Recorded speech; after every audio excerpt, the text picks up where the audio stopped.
Come in, Houston, come in. You there? Oh, there's Tom. All right, I can hear you. that's a good I sign. think We we're can there hear now. you. We're on the lake. All right, so let's call this thing to order here. Of course, I got to read through the preamble.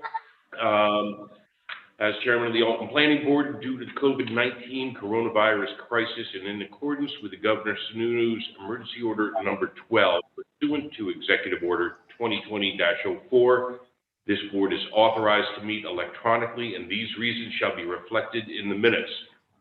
The town of Alton has moved from in-person meetings to remote audio participation until further notice. Therefore, there is no physical location to observe and listen contemporaneously to this meeting, which was authorized pursuant to the governor's emergency order. However, somebody got a puppy in the background? In accordance with the emergency order, this is to confirm that we are A, providing public access to the meeting by telephone. Members of the public wishing to attend this meeting electronically may call the conference call number from home. Follow the instructions listed under news and announcements on the town's website, www.alton.nh.gov. B, providing additional public access by video or other electronic means. We are utilizing the Zoom platform for this electronic meeting. All members of the board have the ability to communicate contemporaneously during this meeting, and the public has access to contemporaneously listen and, if necessary, participate in this meeting through the link that is listed under news and announcements on the town's website, www.alton.nh.gov. C, providing public notice of necessary information for accessing the meeting. We previously gave notice to abutters and the public of how to access the meeting via telephone conference and by using Zoom. D, providing a mechanism for the public to alert the public body during the meeting that a member of the public wishes to speak or be recognized during the public input at a public hearing. If you are calling in by conference call, press the star sign and the number 9 to raise your hand to request to speak to the board. If you are using a computer, use the raise hand button to request to speak to the board. Several members of the public may be conferenced in, and requests to speak will be handled sequentially one at a time. The Zoom moderator will allow you to speak when the board opens public input. E, providing a mechanism for the public to alert the public body during the meeting if there are problems with access. If anybody has a problem accessing the meeting, please call 603-507-1002. F, adjourning the meeting. If the public is unable to access the meeting, in the event the public is unable to access the meeting via conference call or there are difficulties with the town's equipment, the meeting will be adjourned and rescheduled to Tuesday, December 15th, 2020 at 6 p.m. at Town Hall. You may call the planning department at 603-875-2162 between 8 a.m. and 4:30 p.m. for more information and for the dial-in code ID for each planning board meeting. Please note that all votes that are taken during this meeting shall be done by roll call. We'll start the meeting by taking a roll call attendance. When each member states their presence, also state whether there is anyone in the room with you during this meeting, which is required under the right to know law. So, let's do a roll call. Okay, good evening. This is Tom Lee. I'm attending the meeting. I'm from the zoning board and the ZAC committee. John Dever, code official, attending it as part of the ZAC committee. Roger Sample. Scott Williams, planning board member. Roger McDonald, selectman rep. Bill O'Neill, alternate. Drew Carter, chairman, and on Zoom we have Tom. Tom Hoops, planning board, ZAC member. All right, and you are by yourself? I am alone, all by myself. All right, and is Russ on as well? Yeah, Russ Wilder, and I'm nobody in the room with me. All right. Is anybody else? Do we have anybody else? And Bob, what about Bob? and Bob Regan, and I'm by myself also. One of you guys must have a puppy. Yeah, there's some background noise from one of you guys. I forgot to mention Scott Williams is also a ZAC member. I just And have so was Drew. Just one question before we move too far along. That number, 507-1002, Yeah. where's that can answer? Oh, right, also comes right into here. Okay.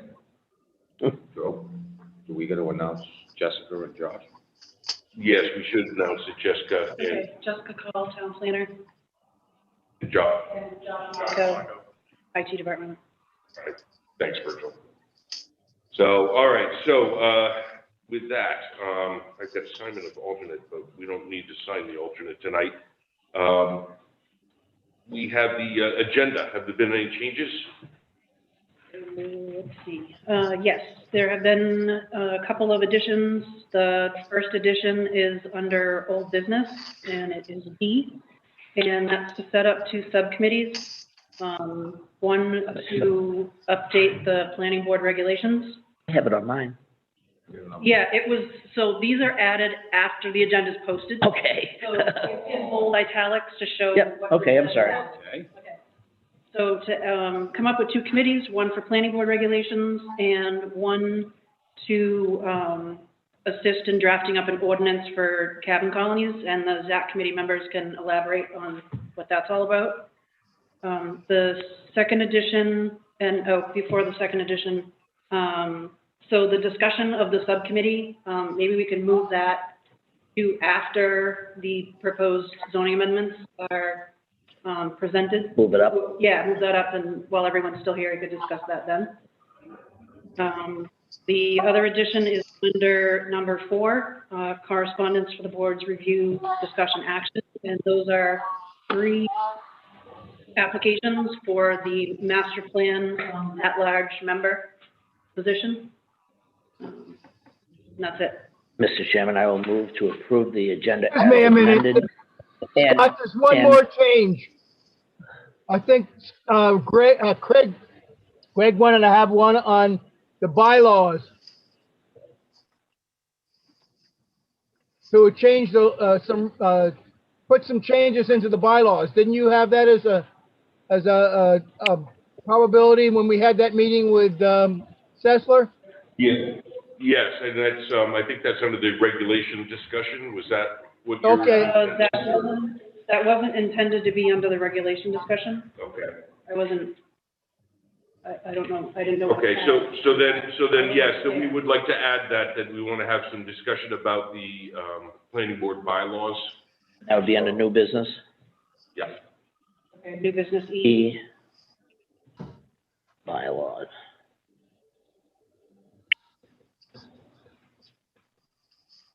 Okay, Mr. Chairman, I will move to approve the agenda as amended with 2 additional subtopics and moving the subcommittee to D up just at the end of the joint meeting with the zoning committee meeting.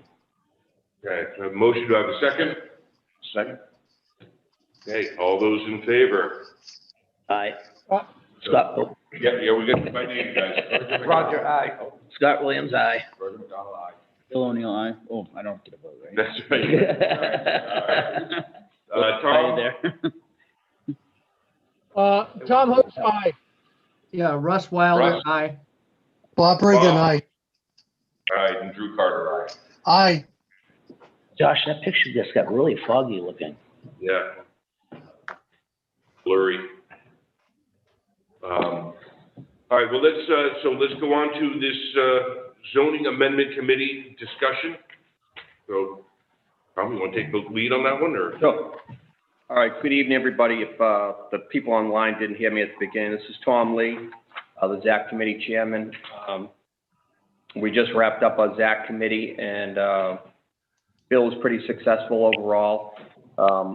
Big proposal we were working on, or the crux of it, was going through these amendments. And just for everybody's knowledge, and for the few people I don't know here, we got some ZAC Committee members here, as they expressed, but we were always kind of trying to keep ourselves in the right lane with this.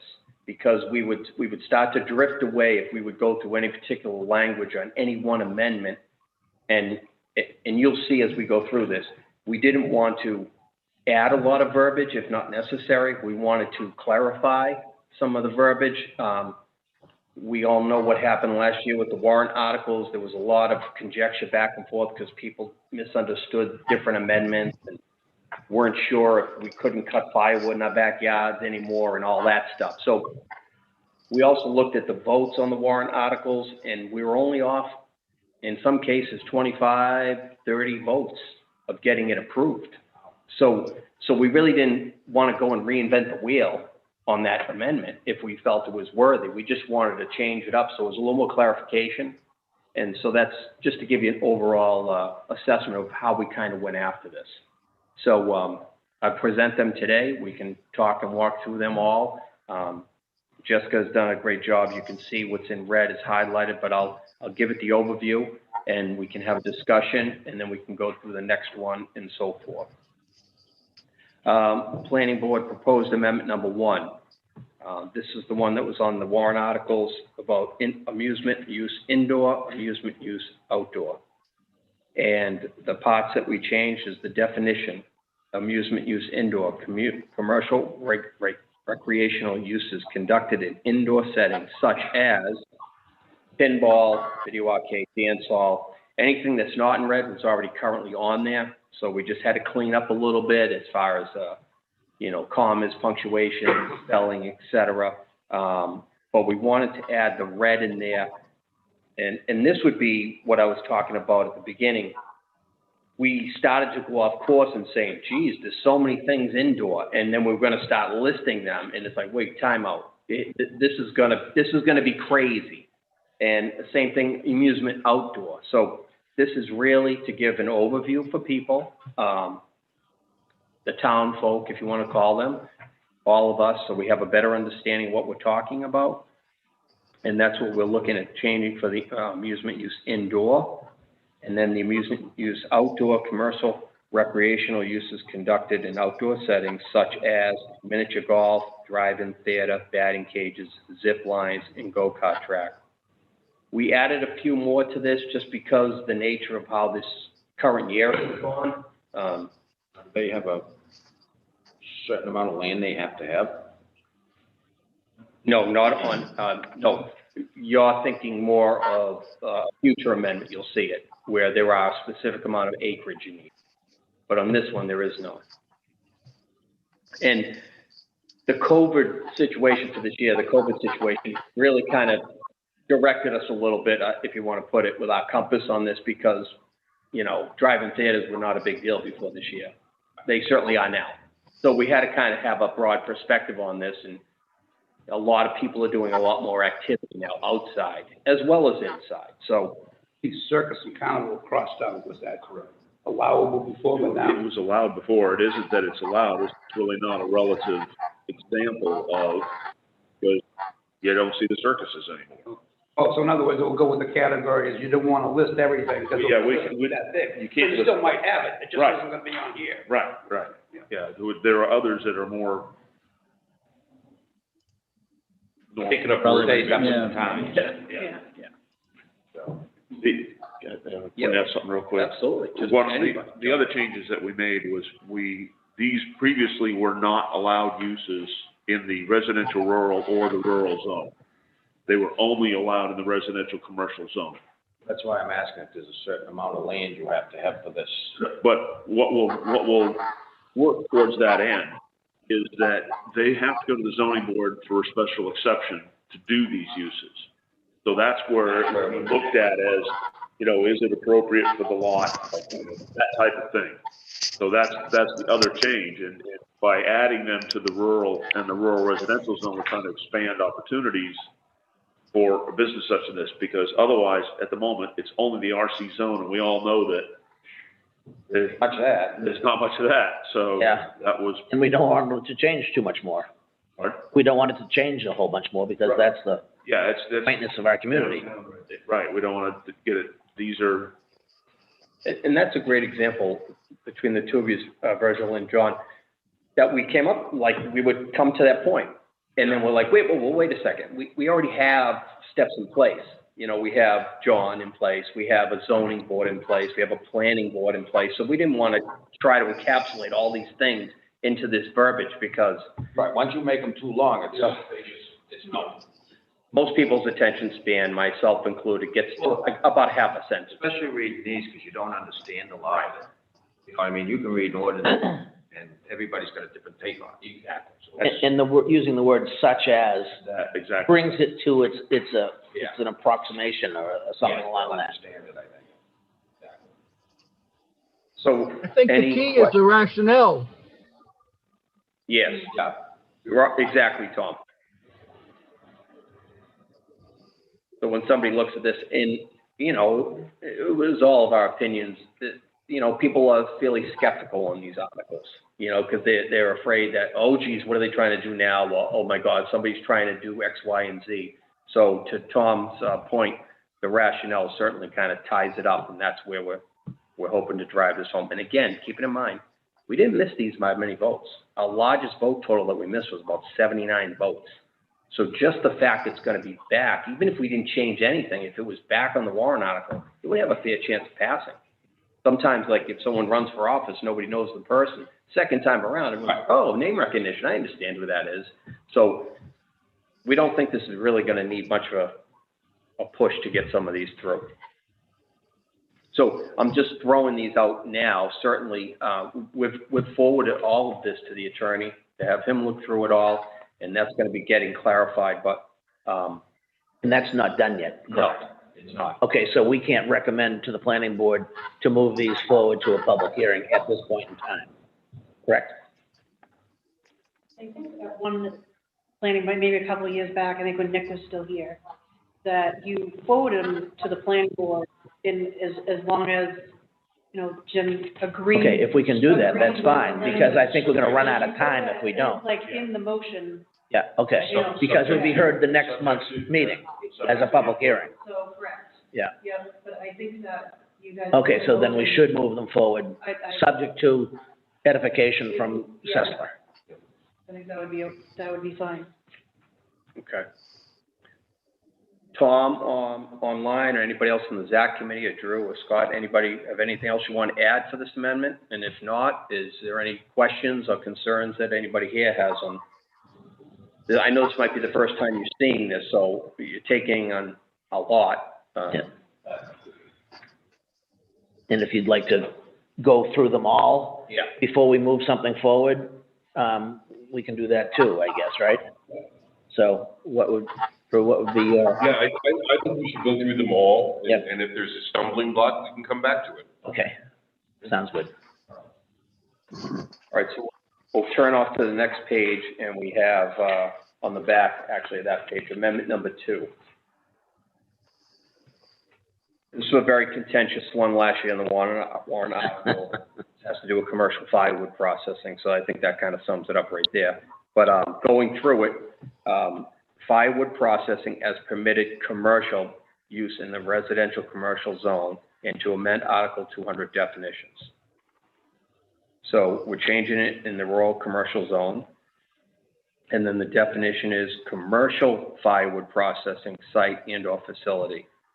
Specifically, a structure and/or site used for, again, commercial processing of logs into fuel wood intended for sale. We thought that really helped clarify the person just looking at this and saying, I can't believe I can't split my quarter two of wood every year.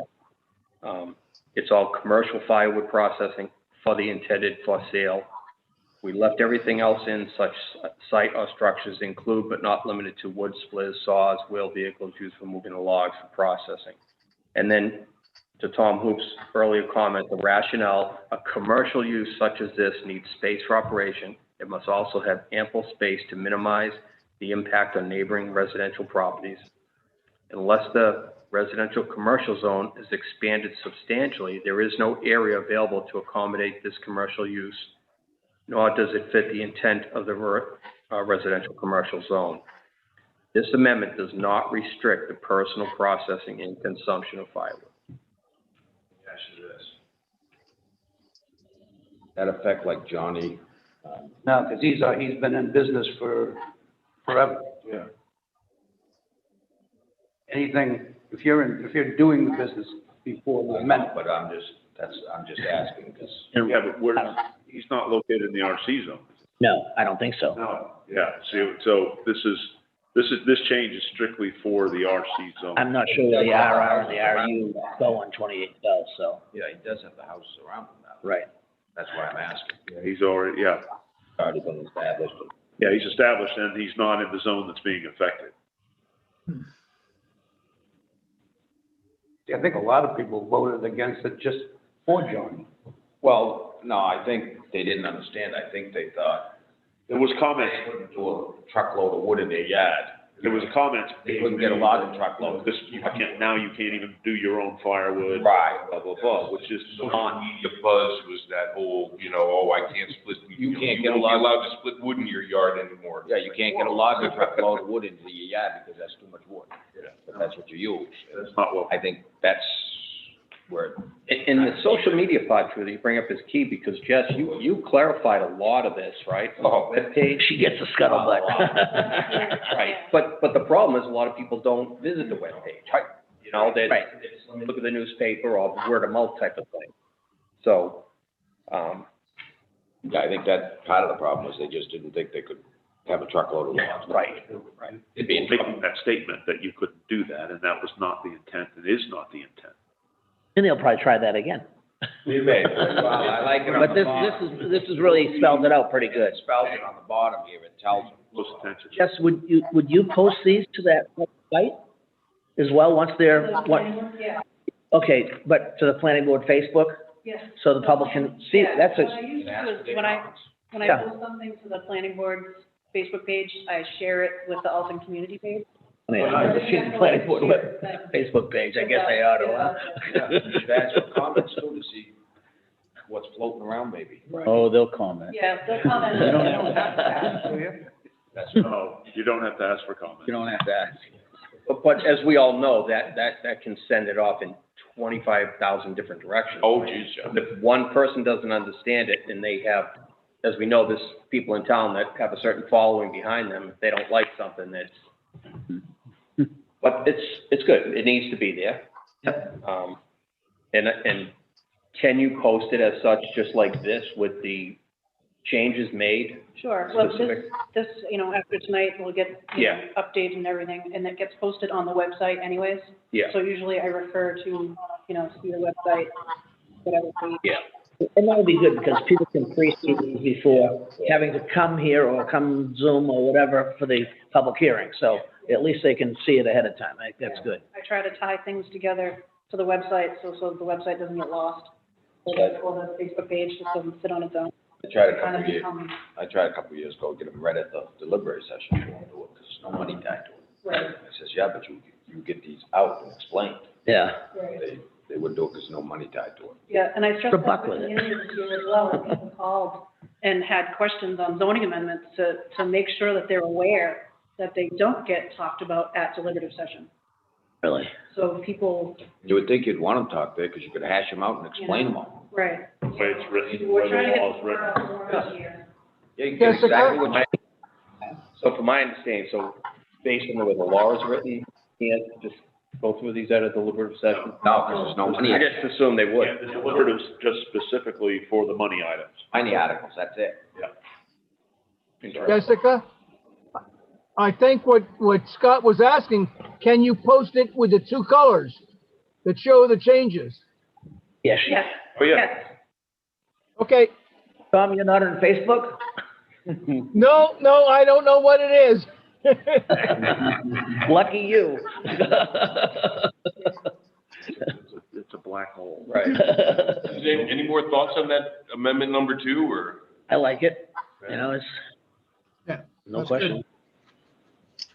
Number- Right. So moving on to amendment number 3, and again, we'll come back through these after we do this, is to amend Article 400 zoning district regulations to permit lumberyard in the residential, commercial, and residential rural zones by special exception, and to amend Article 200 definitions. How did you pick out a lumberyard? Read the definition. So in the definition, Virgil, you're playing a great town person. This is great. This is why we're doing this, because your question is exactly what we all pose to ourselves. Taking a step back, and the definition lumberyard, an establishment where the general public can purchase building supplies such as a home center or hardware store. We thought that would clarify it a little bit more to say such as a home center or hardware store. Right, but I'm just asking, how did you come up with that to put it in the rural and residential commercial? It would be allowed in the commercial anyways. At present, it's not. It's not there. Exactly. Why? Because it's not in the, If you look at present, when it's up here where it says lumberyard and what's allowed or not allowed, at present, it is not allowed. We want to allow it by special exception, but it is not allowed. The only place that a lumberyard's allowed is in the rural zone. Under the And where is the rationale, only one we have? under rationale, this came to me. Should we maybe say that it won't affect any businesses currently? I can see someone saying that Ruben might have to go before the ZBA. I know that. He already has his site plan. Okay. He did come and get a site plan years ago. Okay, well, but the thing about it is that perception out there may not know that. Yeah. It's much So- what Roger said about the firewood processing. Right. People are gonna say, oh my gosh, this is gonna affect. Yeah, we could add that. I just think that might be a good thing, just so it just won't get the naysayers saying, oh gosh, they're going after Ruben. You know? looking at this, it sounds like we got maybe a Home Depot or something coming in. Yeah, no, we don't. I know we don't, but you were going the same direction I was going. Yeah, exactly. I mean, I just don't want them to feel like they're attacking any particular business that's already existing. And part of the statement is here, this does not allow the processing of raw materials to take place on site. That was part of what was put out last year was, oh, well, this is where you're gonna have a lumber mill, and that's not what this is. But that was put out, and people got that perception that, oh, we're talking about a lumber mill where you're processing the raw material in the lumber. So that's why that last sentence is there. I think Virgil brings up a good point though, about that home center piece. That's dicey, now that I'm thinking about it further. Well, for somebody to read it, they're saying, well, geez, they got a Home Depot coming in. We don't. That's what Lowe's calls themselves, right? Lowe's Home Center, I think. Yeah. But if they want to come here, they have to go through the whole process. Right. Of going to ZBA, go to planning board. It's the same with anything. Well, that's, And the size of their operation, I don't know if it's a lot big enough in these two zones.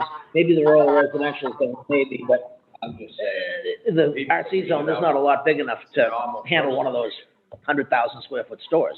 Yeah, a normal person to read this. Yeah. Right. And vote on it. Yeah. They're looking at it completely different. They don't know the different zones we got. Right. To them, it's all royal residential. Nor do they fully understand the process of getting something like that approved. Right. I wonder if when you put it on the Facebook, if like, Can you explain it or? well, no, put a diagram of the zones. Yeah, so some people probably don't know what. We're gonna have to get creative on that one. Commercial zone is. We have a zoning map. Did you guys? Yeah, it's right. Oh, cool. I can scan it Yeah, as a just- PDF, but yeah. That's, Yeah. but getting back to that, do we need to have some sort of a clause on each one of these that says, that operations currently existing in these zones. Grandfathered in. These are grandfathered. Yeah. Oh, I don't think they like the word grandfather. No. We've been there. Okay. Non-conforming. Pre-existing. And that's not a. Pre-existing. Remain in operation. Upset the grandmothers or? Oh, absolutely. It's a word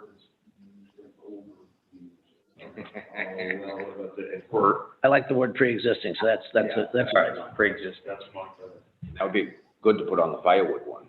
Yep. Yeah, we can put that on there, that it's not gonna, any present business is not gonna be forced out, it's not gonna change how they, And any of these amendments is not gonna change what's already existing. yeah. No, but I just know what I went through last year with them, and people changes are only going forward. Yeah. Because they didn't understand it. And you can't, when they're like that, you can't even get it through their head. Yeah. You know, and it just snowballs. Yeah. And that's not just because we want it that way, that's by law. You know, anything that's in place now, if it becomes non-conforming or whatever, it is what it is, it's there. Right. You know, and it's preserved and protected. And I think it's fair to say every zoning board, planning board, selectman has their group of folks, whether it's neighbors, whoever, people you run into, job sites, whatever, and they're like, hey, Virgil, what's up with this firewood thing? So I think this is all part of what we're doing here, is to kind of get us all to be on the same page. Because I think there was a lot of questions. I know one of the selectmen, phone was going off like crazy last year over firewood. So maybe it was somebody. Quite a few people. Okay, Okay, so there's a couple of good points there that will get added on there for all of them as far as pre-existing. So each amendment so far? You Yeah, want to have it on each amendment? and amendment number 4, this is outdoor recreation as permitted use in the rural zone and continue to allow it in the residential rural zones by special exception. The definition, outdoor recreation, commercial recreational uses conducted in a minimum of 20 acres in a natural, semi-natural setting such as hunting preserves, cross-country skiing, mountain biking, horseback riding, paintball games. Outdoor recreation does not include uses defined in this ordinance as amusement use outdoor. So that's very clear. Amusement use outdoor is very different than outdoor recreation. I think it spells it out clearly there. We went back and forth over this. It is noted on the article itself, minimum of 20 acres.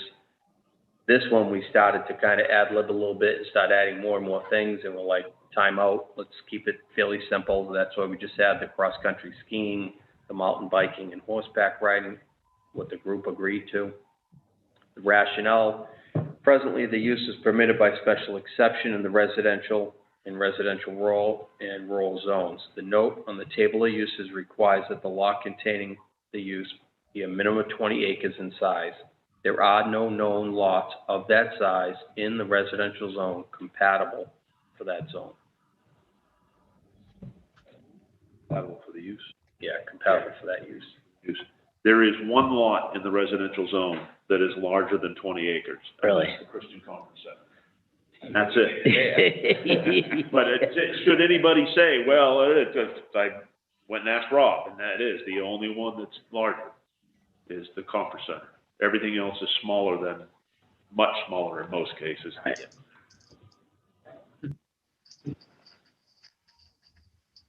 So just simply, all we're simply trying to do is to clean it up so that it doesn't make sense to be there. Why have it there?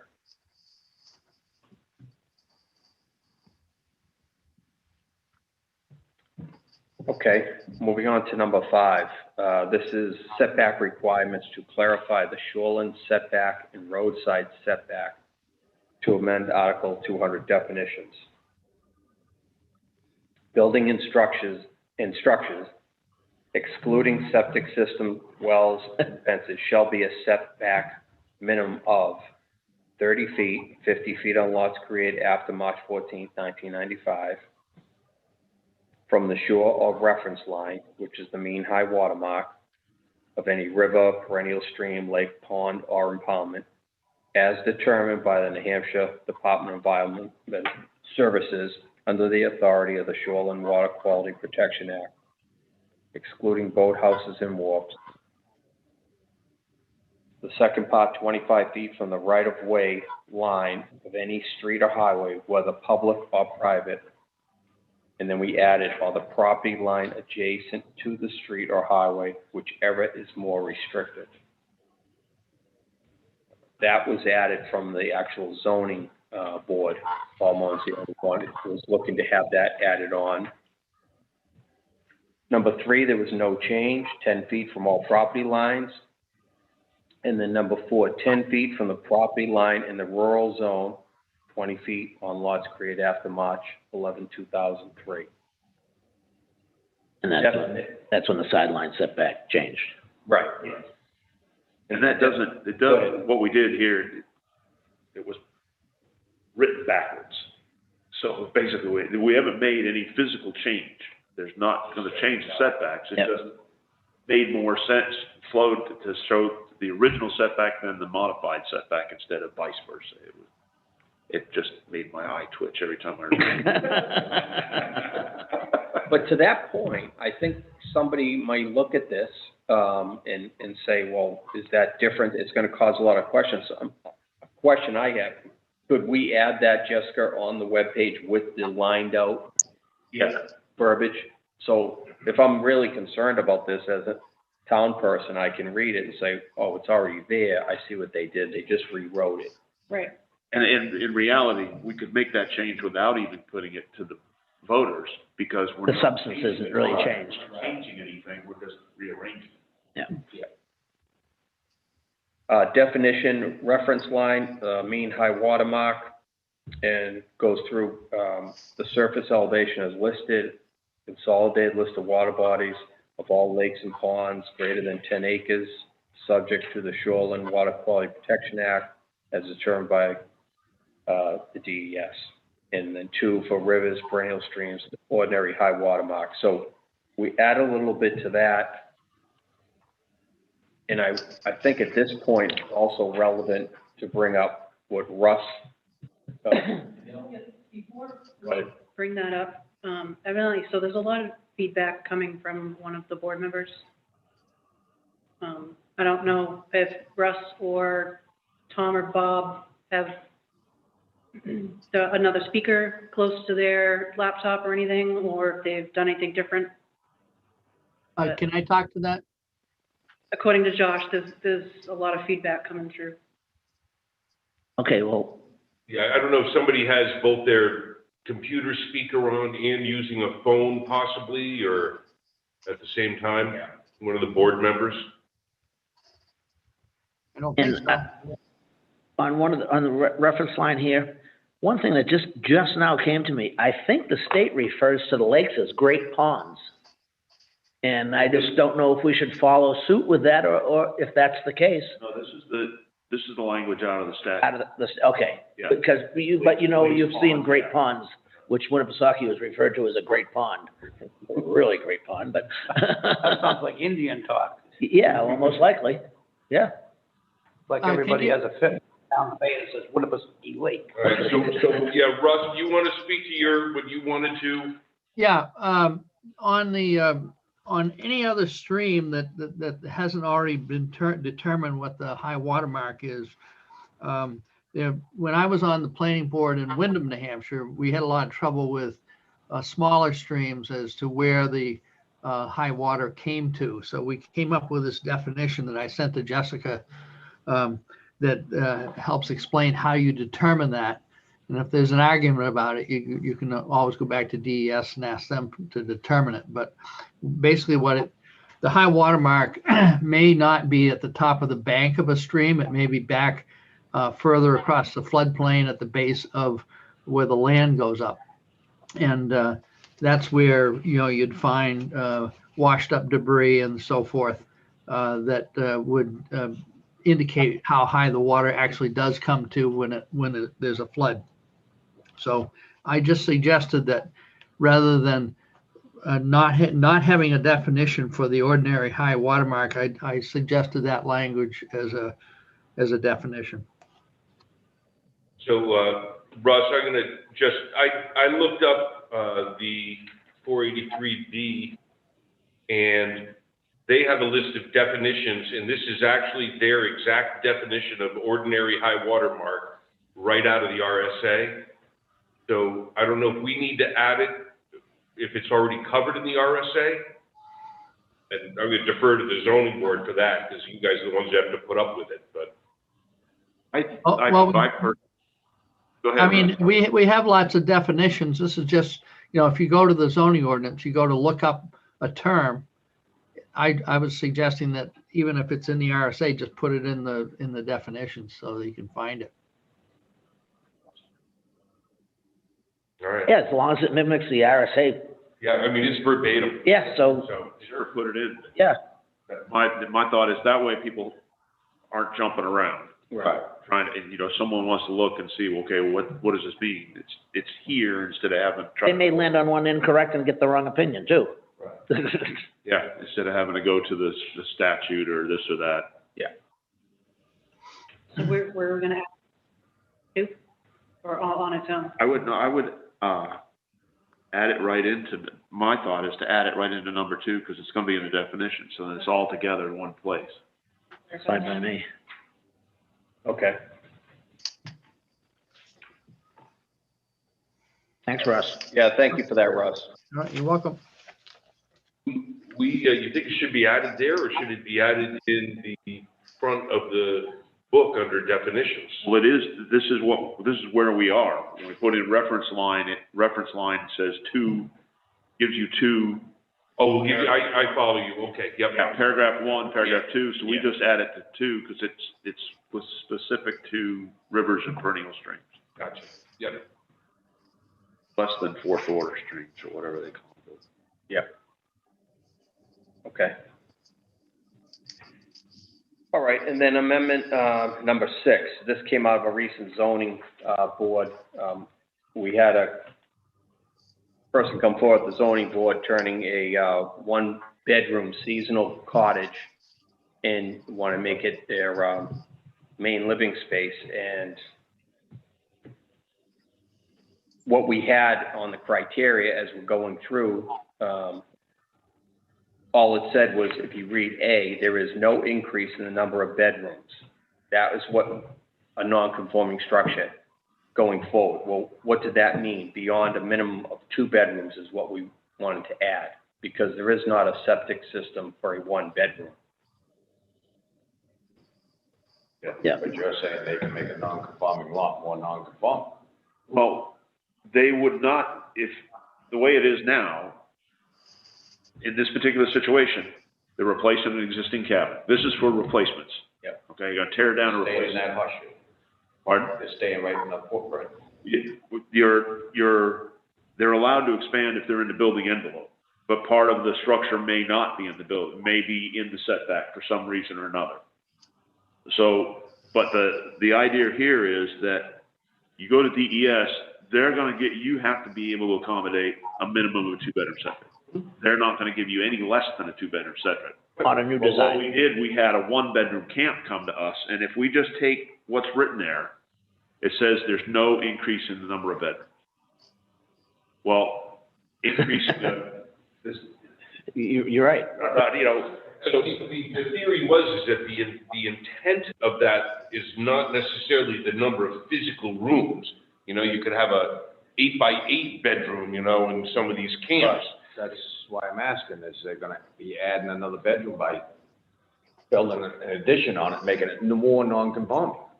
no, in this case, it didn't make the structure more the structure wiggled around a little bit, but it didn't make it more non-conforming. That's why I'm asking, because you're probably gonna have more people come in once they see it on the agenda. Yeah, but I mean- how many people have 1-bedroom camps that they want, you know, they're kind of rare. And in this case, part of the discussion of the zoning board was, well, if this was just a 1-room camp, all right, then we might be stuck looking at it as a 1-bedroom. But if it's a camp that's got 6 rooms in it, well, you know as well as I do, although one may say this is the bedroom, the other 4, and maybe someone sleeping on the toilet. Count the bunk beds. But so that was the part of the discussion in this case, but we felt that, you know, this would help, you know, that okay, we're automatically assuming that everything that comes into us is a minimum of 2 bedrooms. Right. Is what we want to say here. That we're automatically going to work from the assumption that everything is 2 bedrooms and going up from there. So if you come in, you got 2 bedrooms, you can't go to 3.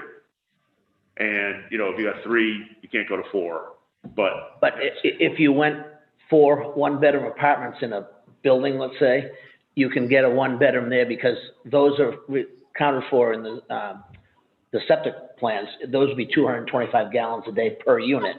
So those will be clustered together, and that's legitimate.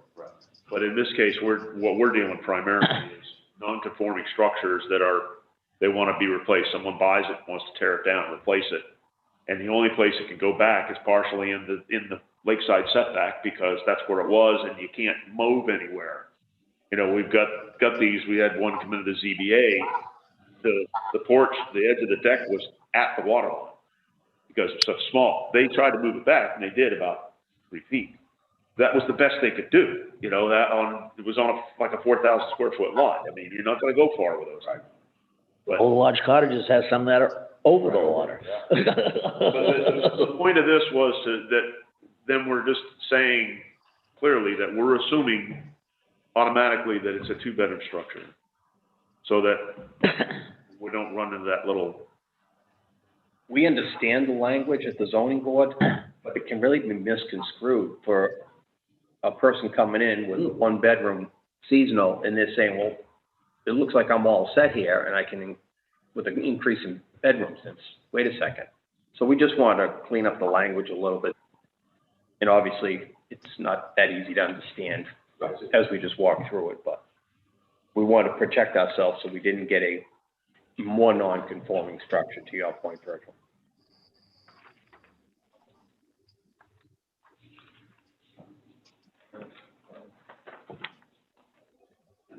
That's it for the substantive. Yeah, and then the last part here, Jess, this was really, I can talk through it, but if you want to, this is really just cleaning up the verbiage with childcare. Yep.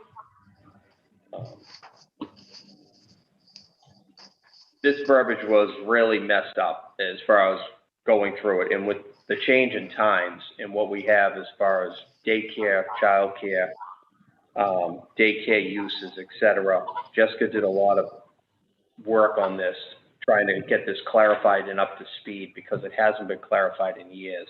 So everything in red, you can see a lot of it is just 6 with the number 6, but the child daycare uses was really the biggest part of this. I don't know if you want to add to that, Jess. I'll add to this, that this actually required 3 pages of a spreadsheet taped together in order to begin to understand all the different categories and what fit where. It was crazy. It was definitely eye-opening for myself as I started plugging the information and realized exactly how different they are. Every use is vastly different, and so there wasn't any one that we could take out or consolidate or change. So, yeah, so basically it was just clarifying the wording a little more. And when you look at the table of uses,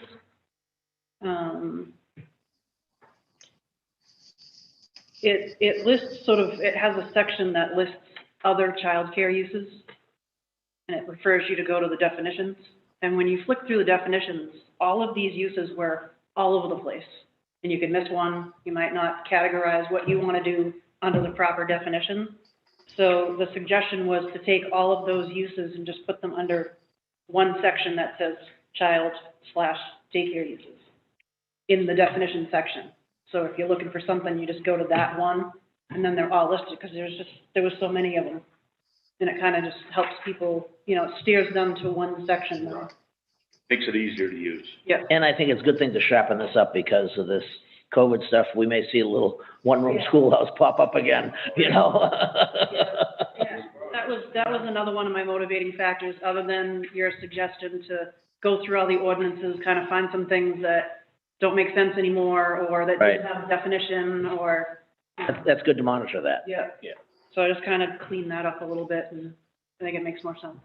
The majority of these, if not all of them, are taken directly from the DHHS or whoever the governing, DCYF, what their definitions of this particular use. So I know that when I got here, when Ken got here, we did a lot of work at trying to just align these definitions with the overarching regulations, or the agencies, so that it matches and makes it simple.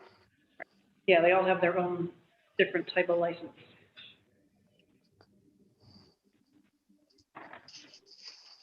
Okay.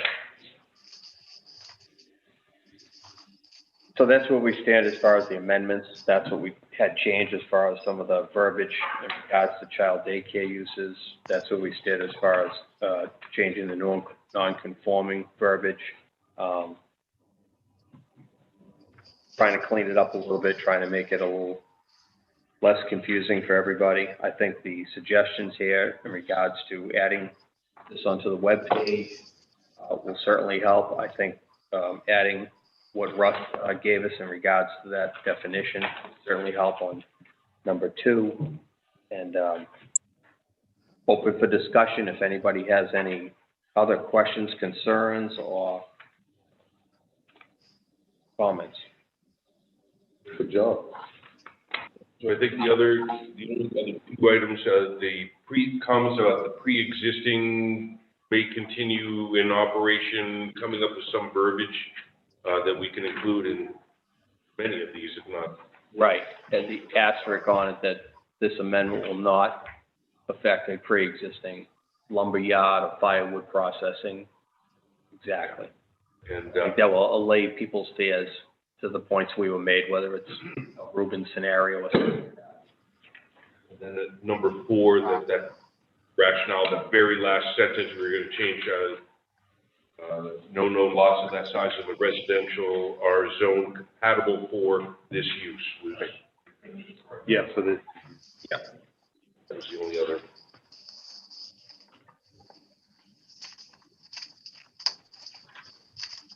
And adding the RSA for the river's high water mark. Yes, yep. Russ is, Okay, I'm sorry. Yeah.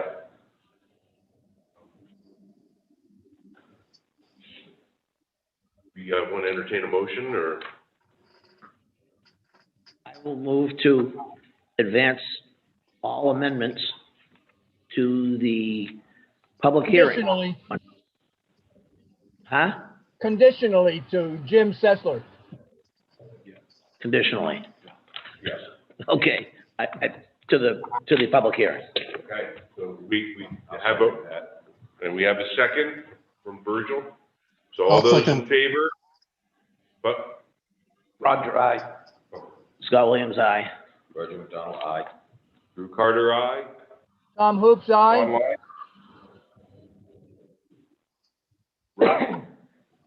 Yeah. Russ Wilder, aye. Bob Reagan, And aye. Bob. And Bob Reagan, aye. And All right. Mr. Chairman, for the record, Scott Williams is the one who made that motion. I didn't identify myself, and Virgil McDonald was the second. Thank you. All right.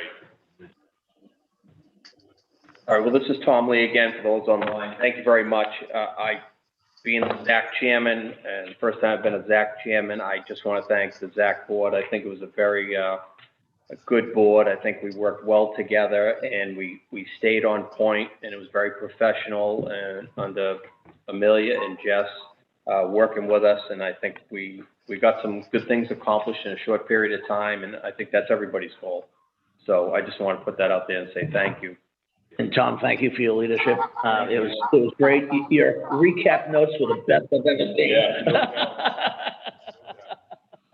But before we move too far off of that subject, let's talk about creating another committee here to explore. We were talking about the cabin colonies, tiny homes. This came up, was a big subject of discussion during this ZAC committee that went on, but there was just more than we could possibly put our arms around at that time, especially too, since the state has been kind of stalling their actions on that end. But we felt that it was important that the town pursue that. So we are looking to create another committee that will look into just that and pursue that for the perhaps next year's president. Mr. Chairman, I would be happy to serve on that committee. We have a volunteer out of Scott Williams. That's up and coming. Yeah. Yeah, Yeah, and to Drew's and we point. need to be on the right side of it.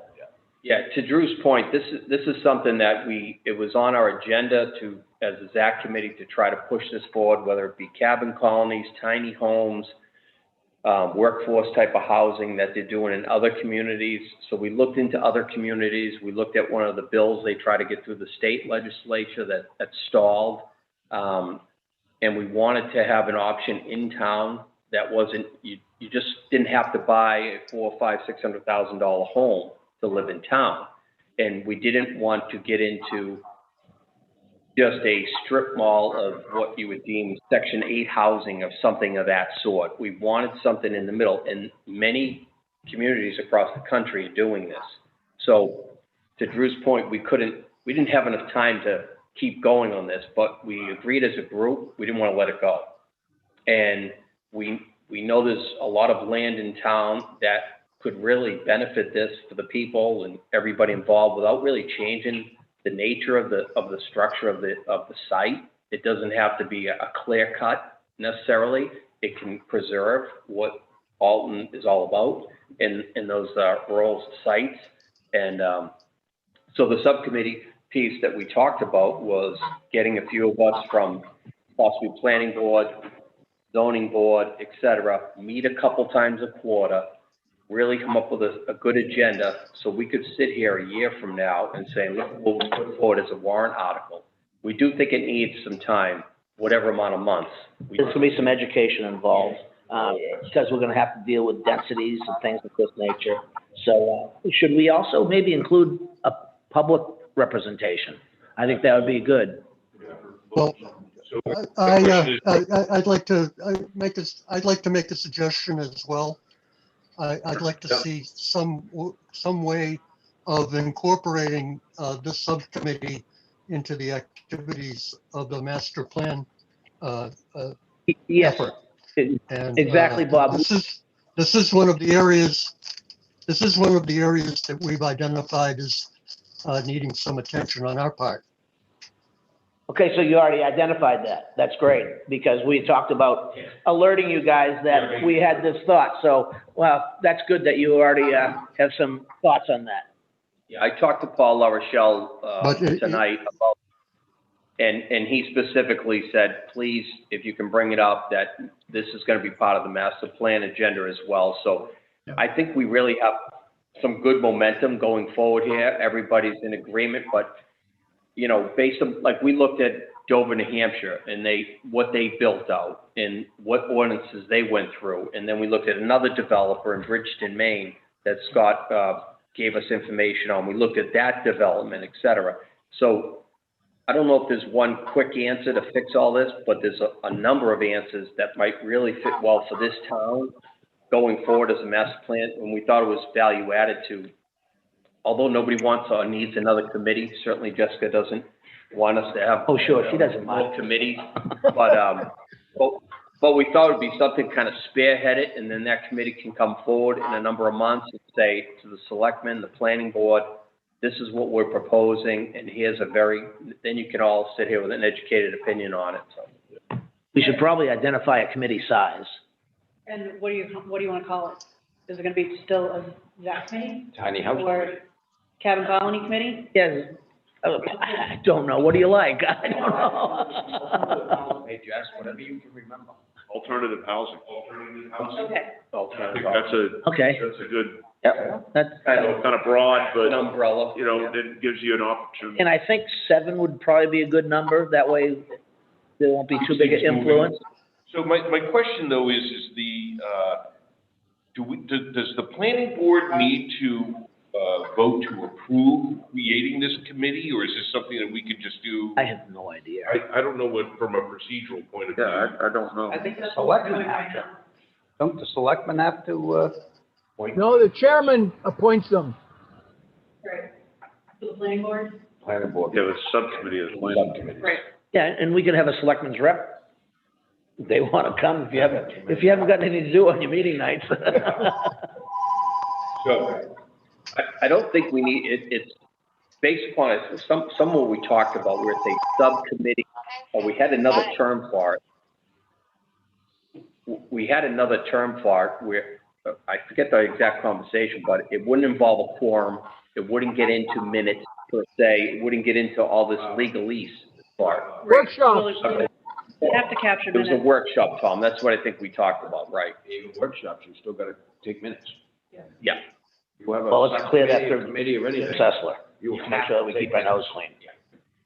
But taking notes, someone in the meeting could be taking. Right, or just a recorder. Tape it, have Yeah. the office type them out. Okay. 4 minutes. True. before. Well, part of the discussion was to See what we're getting ahead of it instead of waiting. Yeah. You know what I mean? Because it's gonna hit. Proactive is better than reactive. Yes.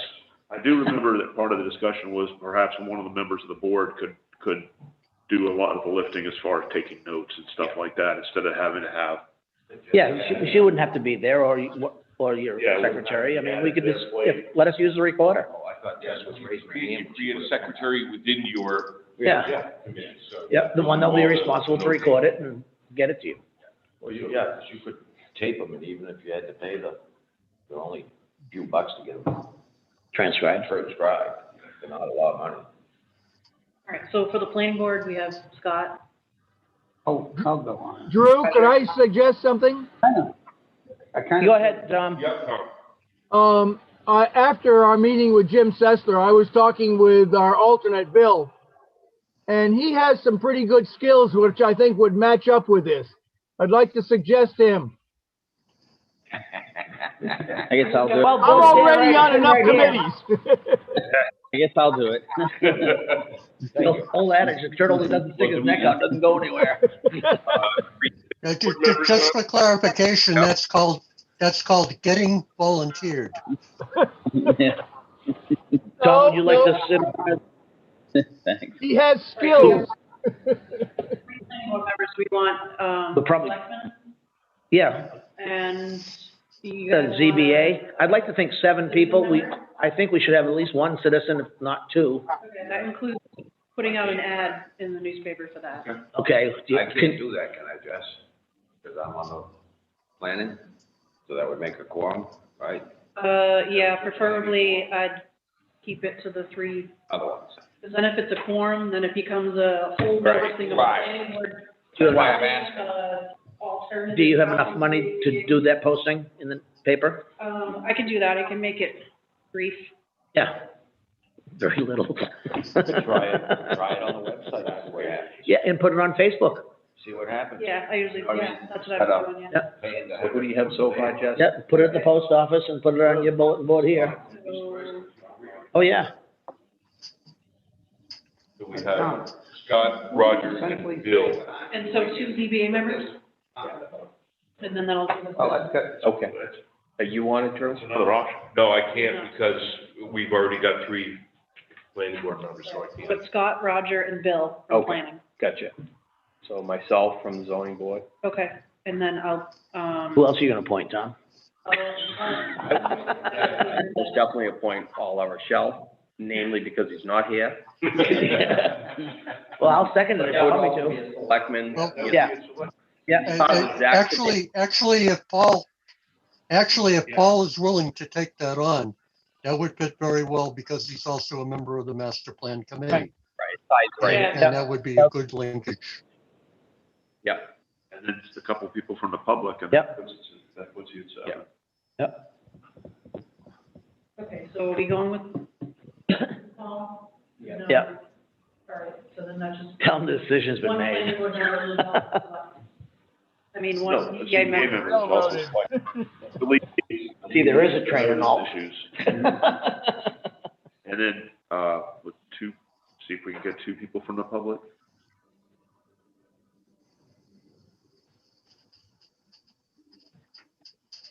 Excellent. Good. Thank you, that's good. On here too. No, that's great. Well, we should probably start moving along because we probably have people out there that are falling asleep on Yeah, us. so. Thank you very much. Yeah, thank you very much. And Oak Island's on at 9 o'clock.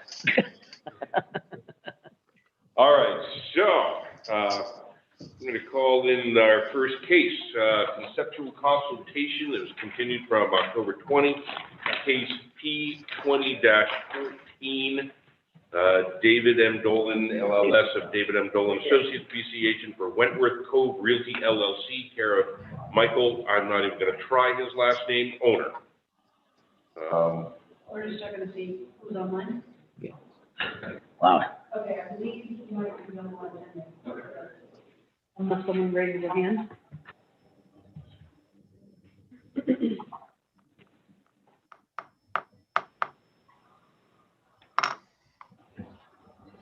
anybody doesn't know where this is the site that Brad Hunter had a subdivision on. Sherry, Oh, yeah. Continuation of, Sure. Pearson Road. Pearson Road, thank you, yeah. Yeah, they're not gonna use Pearson Road. No, I can see that here. Brad's back in This town. is a part of this is part of the existing storage facility or next to it? I was a little confused by that. Is David on? Hi, David, are you there? I believe I am now. Can you hear me? Okay, yes, hi. Thank you. For the record, David Dolan, licensed land surveyor, David M. Dolan Associates in Center Harbor. I'm speaking on behalf of the property owner, Wentworth Cove Realty. If you'd like, I'm not sure what you want to see for plans at all. Conceptual, I have a copy of the tax map, which at least identify the location for you. Properties on tax map 12, lot 2. And if I do share the screen, which I guess I'm not, I heard the discussion in the background. It's 32 acres. It was part of a subdivision that was approved in 2005. The conditions of that approval were never fully completed. And although the lots I think it's about 19 lots appear on the tax map, they surround about a 2.5 acre storage building that's on Wolfboro Highway, about 1,200 feet south of the intersection with Bay Hill Road. So again, it's 32 acres roughly. The frontage is divided into 2 fragments by that small storage building. And we're dealing with the 1,300 feet of frontage that's located between that storage building and Bay Hill Road. And what we're contemplating is a self-storage facility consisting of 5 buildings, approximately 50 by 150 at this time. It'll be a condominium type of ownership, so each unit is going to be individually owned. There will be condominium regulations that will restrict the type of use. It can't be used commercially or for an office space, nor for any sort of dwelling. It's strictly a high-end type of storage, more for like a collection for specialty cars and motorcycles, jet skis, or boats. That there'll be ability for someone to work on a specific collectible item or go in and wax it or whatever. They'll be heated, and there will be not necessarily in each unit, but in units, certain units will have a washroom or plumbing of some kind, no cooking facility. Again, they're not to be used as dwellings. Okay. We're in this area. Go ahead. I just was pointing out on the tax map that someone popped up. On the lower left, you can see there's a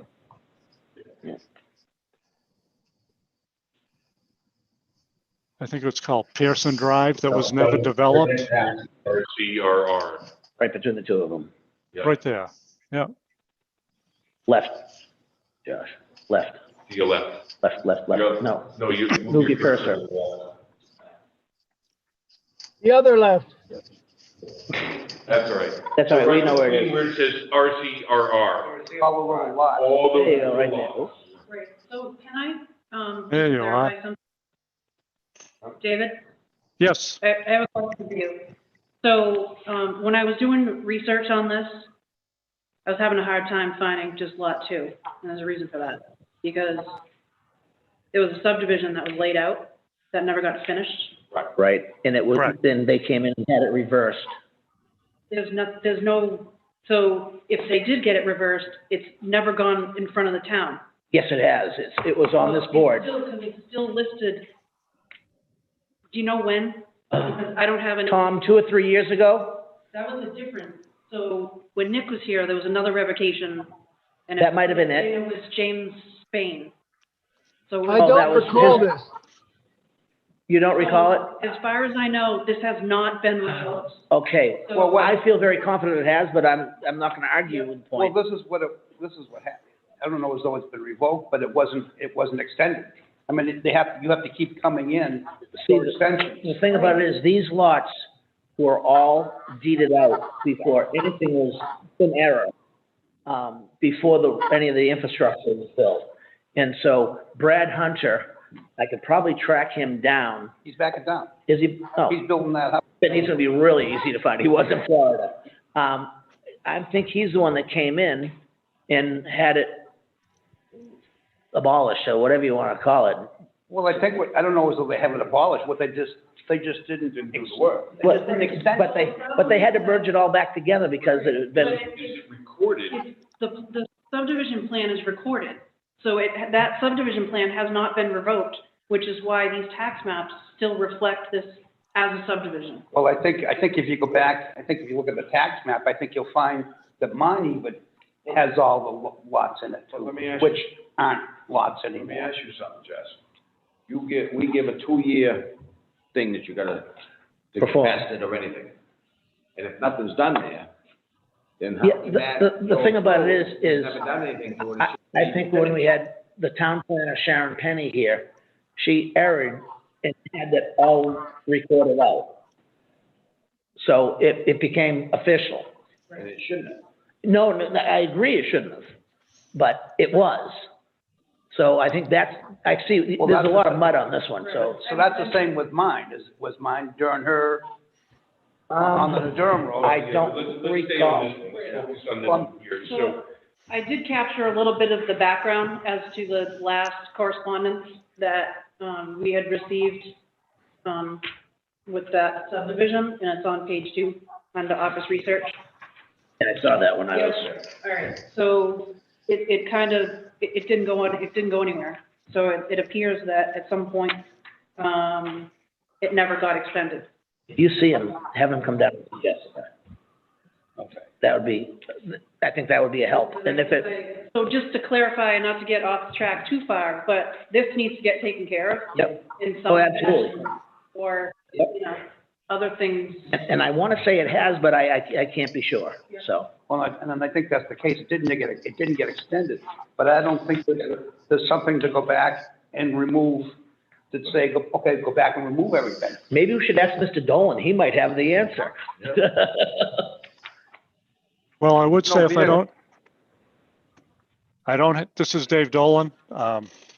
Whatever would need to be done to move this project forward, whether we had to voluntarily merge the lots, if these lots exist as they are, or revoke the subdivision, I mean, that's a step we'll take moving forward if this appears to be a feasible development to the planning board going forward.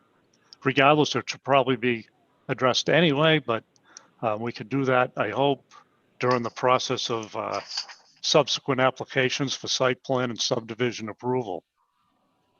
And that's really why we're here, to present our thoughts to the board on a conceptual level and find out any obstacles there may be for,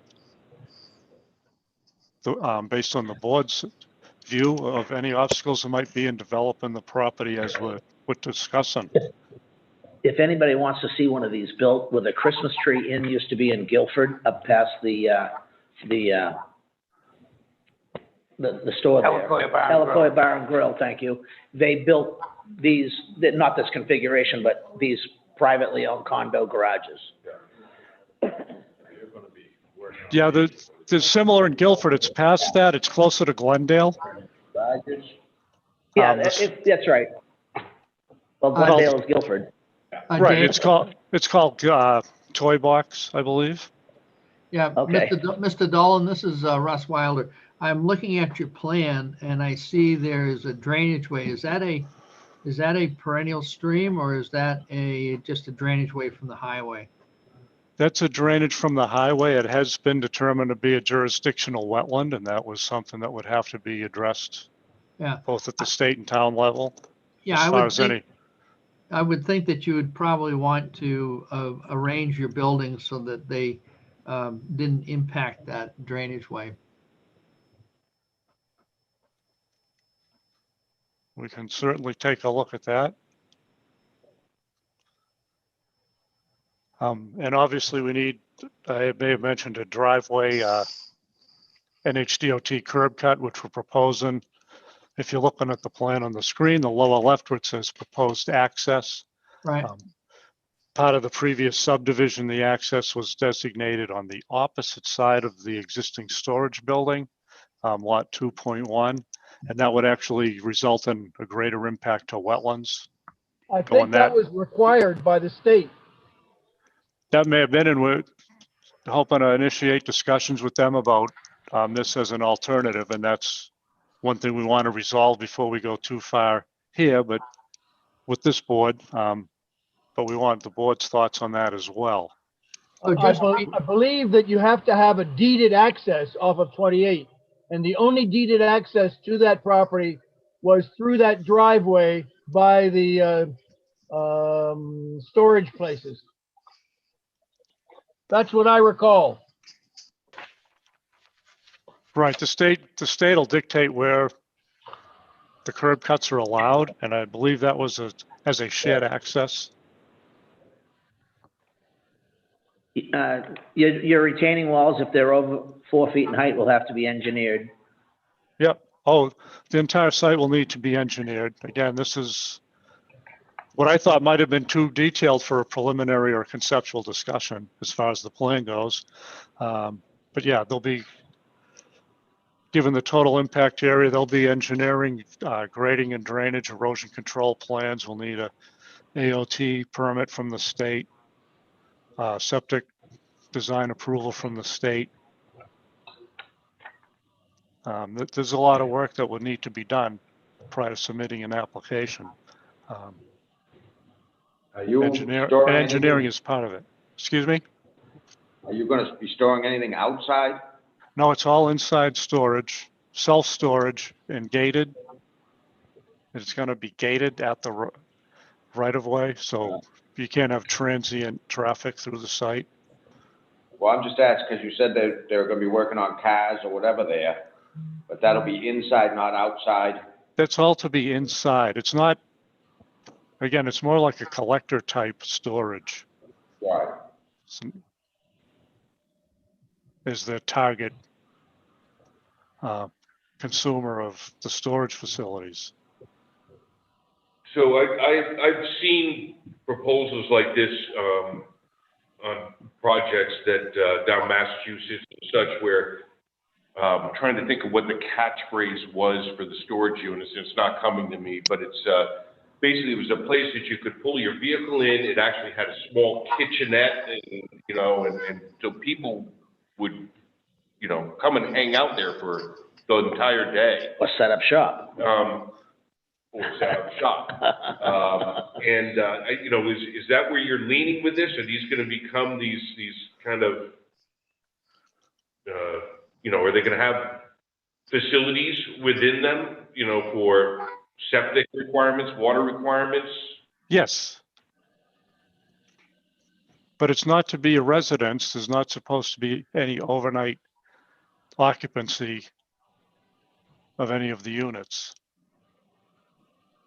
But it is a place where, yeah, some people may want to show off their collection of whatever it might be to friends. They call the one in Guilford referred to as toy box, or, you know, it's a big kid's toy box. Toys for big boys. and girls. Big wallets. Or yeah, I don't want to discriminate. Exactly. I won't be owning one.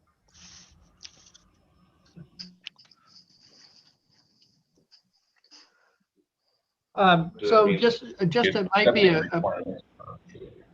might be a good idea. I mean, going back to the access to this whole thing, that if we only have one access along this way, and that both the existing storage unit and this one share the same entrance,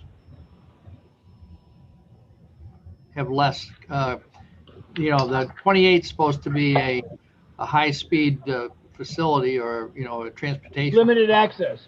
Limited access, yeah. That's right. So, you know, in order to cut down on the amount of ins and outs, you might look at proposing to share the access. Right, and that's something we definitely are on course to address with DOT to see if they'd be willing to have this second access here, because again, there's another plan that was submitted, but to the south side or to the left of the existing storage building, there are more wetlands that would be impacted by bringing that common driveway down and around the back of that building. So that was one of the reasons we're hoping to relocate the access as shown on this plan. So what you're showing then is a relocated access for both facilities? Is that the idea? No, initially what we're showing is a second access exclusively for this facility. Yeah, I mean, but if you use this second access to do both, is that possible? I'm not sure how it would work with how the adjacent site is developed right now. It The should way be that's, you the should way look that's into been that. graded.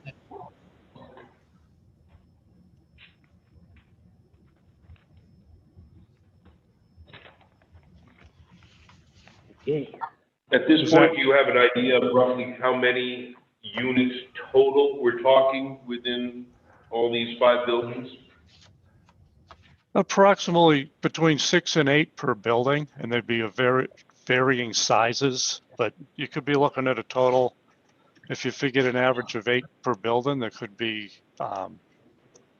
potentially 40 units. If we're looking at 5 buildings of this size as shown on this plan. Yeah. So they're not a high use, high traffic type of facility. And we can provide typical numbers based on, use on other sites that have been developed similarly.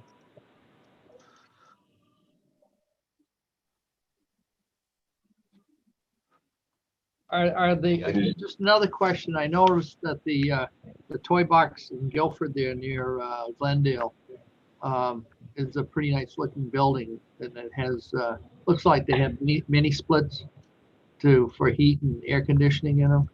Correct. Is that what you're thinking of? It'll be something that would look like that rather than just a metal. Similar. Yes, it'll be a New England style architecture, like a barn, very similar to the one in Glendale. The same people are involved in the Okay. development of that, so that's the idea, that's the concept. So is that Blue Water? Oh, Blue Yes. Water's up further in Glendale. Yeah. This But one he's- that I mentioned was at the old Christmas tree Inn location. Yeah, no, that's Well, the one closer to the Christmas tree is more generic, more steel building type. No, they're not. They're wood. Oh, you're right, those are clapboard. Yep. Yeah. But no, we're looking similar to what's closer to Glendale, to that style of architecture. Well, is there something between Blue Water and Christmas Tree that we're not seeing? No.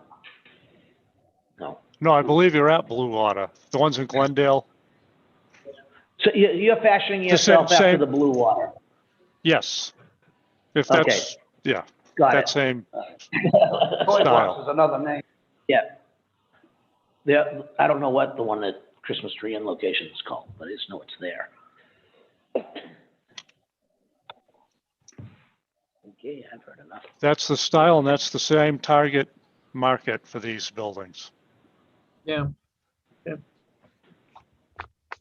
There probably would be, depending on what the buildings look like, if they're attractive, then the way they would be landscaped and so forth might be different than if they were, you're proposing metal buildings. Yeah, in the past, we've had some, again, landscape plans would be part of the package submitted once we get to site plan. Yeah. I mean, that's a pretty visible part of Alton. We'd like to keep it nice looking, so. I understand, and that's the objective of the development of this property is to make it nice looking and appealing to those people they're hoping that Yeah. will buy their units. Right. It sounds like the major concern to the board here is the access location impact to wetlands and just properly designing the site for not only the retaining walls, but stormwater runoff and management. Am I covering it? Is that? I think that's a pretty good summary. Sounds pretty good. Summary. Yeah, obviously you gotta consider what you're gonna be doing for lighting and dark sky lighting and Right. and the septic, is, you know, how you're gonna deal with that is gonna be imperative. That's gonna be a tough one, because you gotta say what the type of use is gonna be and how it's gonna be occupied. Right. There's a lot of variables. Yeah, commercial application, so. Okay. Oh, yeah, and Any it'll be based on the number of units and the anticipated number of occupants. Yeah. All taken into consideration in placement of a septic in relation to the wetlands.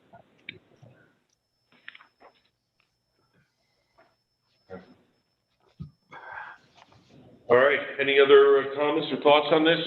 I'm good. Good. So, once it's fully submitted, then be subject to, public hearing, notice letters and all that other fun stuff. I'm very familiar with that part of the process, so just wanting to flush out concerns the board might have that aren't obvious to us, that might be obvious to you, and what you're want to see in a development in that area. And clearly, we gotta work out this whole subdivision, doesn't exist, does it not, how to reverse or revoke or. I'm gonna contact Jim, because I mean, if these appear to, you know, be owned by other people. All those lots. No, all by, there was two partners, there's Brad Hunter, and he had a partner. Yeah, and it So that's, could be this that's what I guy. was saying, there's no mechanism to go back and close out these subdivisions after they don't get extended. So you come in, you come in and ask for an extension, and we're giving you an extension. And you come in again, we give you an extension. So if finally you say, okay, I'm done, I don't want to extend it, everybody just walks away, nobody goes back and removes. But as I recall, Brad came in to dissolve this, and, Well, so did Joe Spain. yeah, So did Joe Spain, but the lines are still there. So, Well, yeah, that's- so we, you know, unfortunately, it's on the tax map, and they are separate lots according to the town, so it's, Mr. Dolan's gonna have to and figure out how to every year take that, that all back. and Jess, correct me if I'm wrong, every year that the town takes their subdivision stuff and sends it to whoever it is that does our tax maps, and they impose all this stuff on the maps. So we may have to say, oh, X-nay on these two. Right, Because they're not. that's what's missing, yeah. Yeah. Once you know they're all undone. And get hold of Brad. We'll do it, we have to make it one lot when we come in. Okay. Yeah. David, I would All right. really check on your double access. I think that might be a problem. I think you're gonna Well, what only about get one access. Access from Pearson Road. They have that. They were gonna use that for that subdivision. Right. So that's a Right, second and- access right there. Right, and we intend to, first step, go to DOT and see if we can get that access. Right, that's where I think you need to spend your time. Yes, I agree. But while we're doing that, we want to get everyone else's input, so we know we're going in the right direction. Thank you. All right, excellent. Have a good Thank evening. you. All right.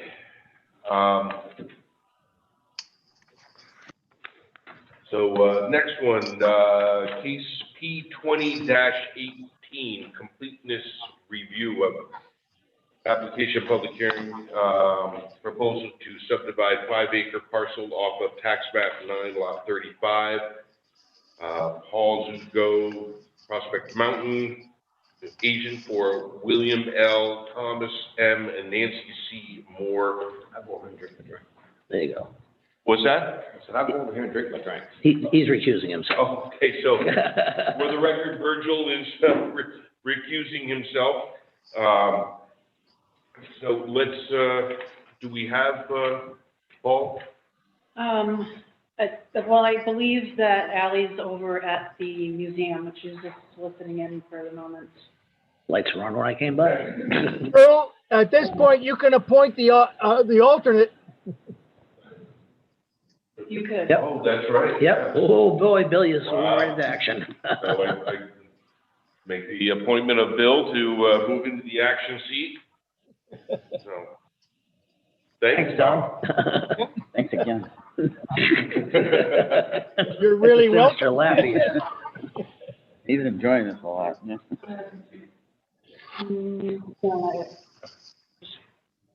So we have, did we have alleys across the street? They're there, but so this right now is you would have to deem, you have to look at the information and deem the application complete or incomplete. That's where we're at with this stage.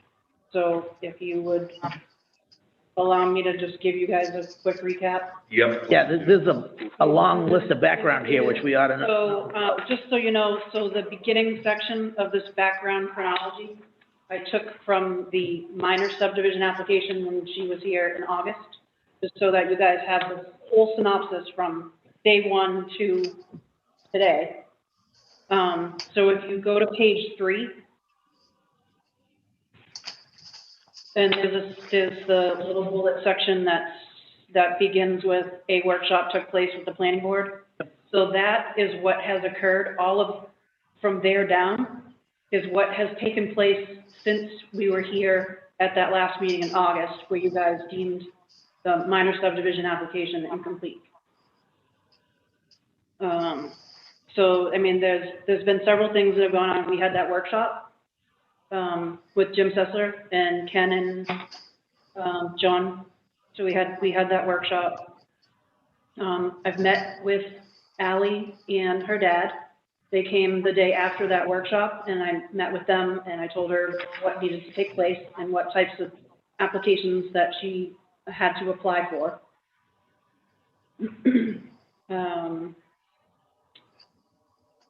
At the time, she was still, you know, like more on the side of doing that minor subdivision. So we said you needed to do the waiver, to get a variance from the ZBA, because she didn't have the frontage. So she submitted a ZBA application, and John actually went down on site and talked to Ally down on site, and she says, no, I'm going to build the road. So then the variance didn't need to take place because she was going to build the road.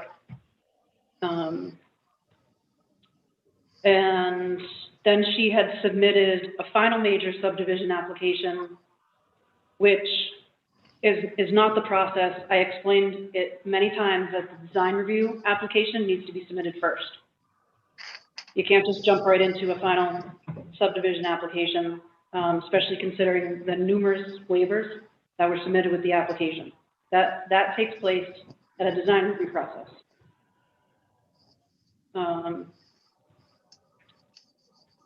So I emailed Mrs. Brown to let her know that that wasn't the right application, and within the time frame of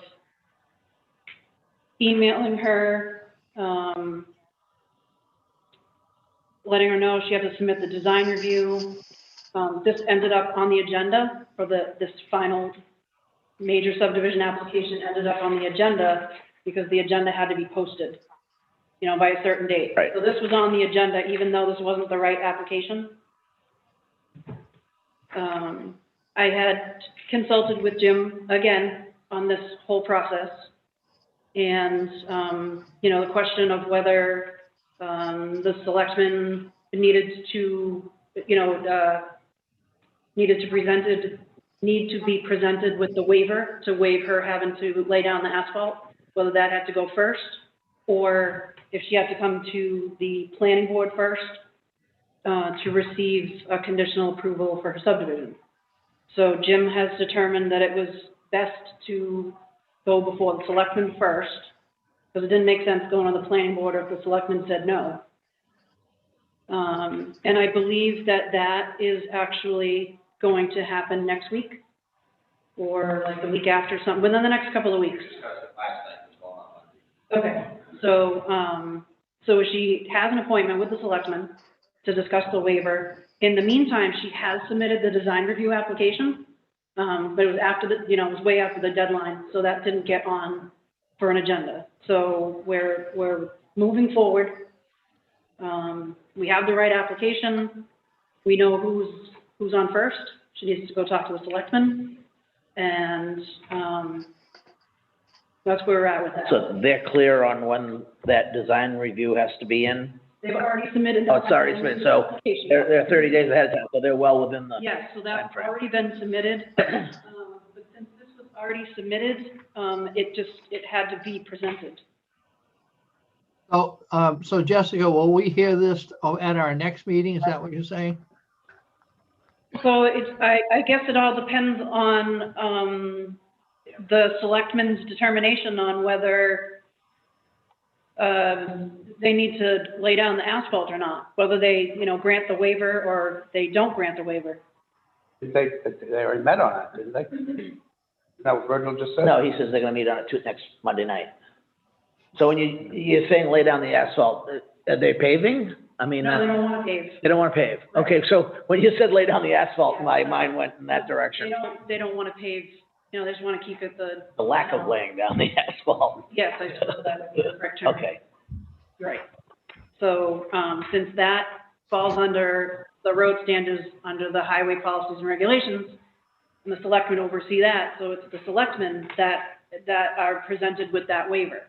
Because like at the workshop, we discussed, like that process doesn't make any sense, right? Because you're the planning board, you're the ones that do the, all the road layout, you do all that stuff, you do the subdividing. They accept them. But that portion of it is not in the subdivision regulations, so that's part of, Maybe that's something we need to look at back another Exactly, time. that's gonna come up in the future thing in the agenda when we talk about, regulations committee. Yeah, so my recommendation is to deem this application incomplete, because they kind of jumped ahead a little bit. But I do see some light in the end of the tunnel, that this will, get presented somehow. It just depends on, I suppose, what the selectmen's, their determination on the waiver. Can we hear from them at all, or is it not It's appropriate? it's just a completeness.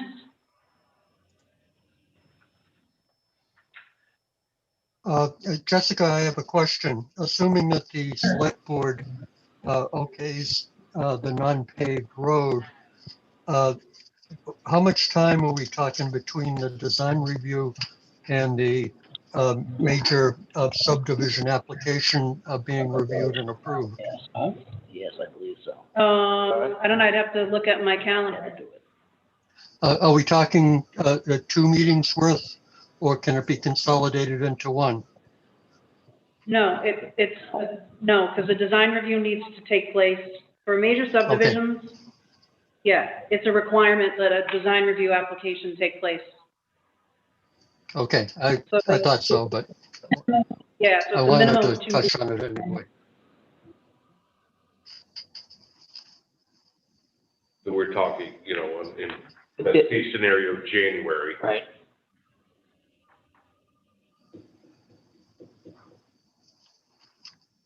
Any other members have any questions?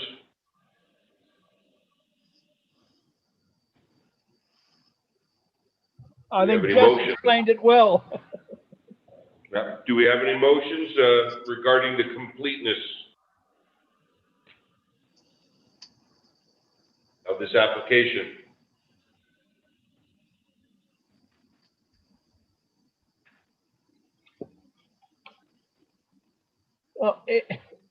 Didn't we just say it was inappropriate at this time?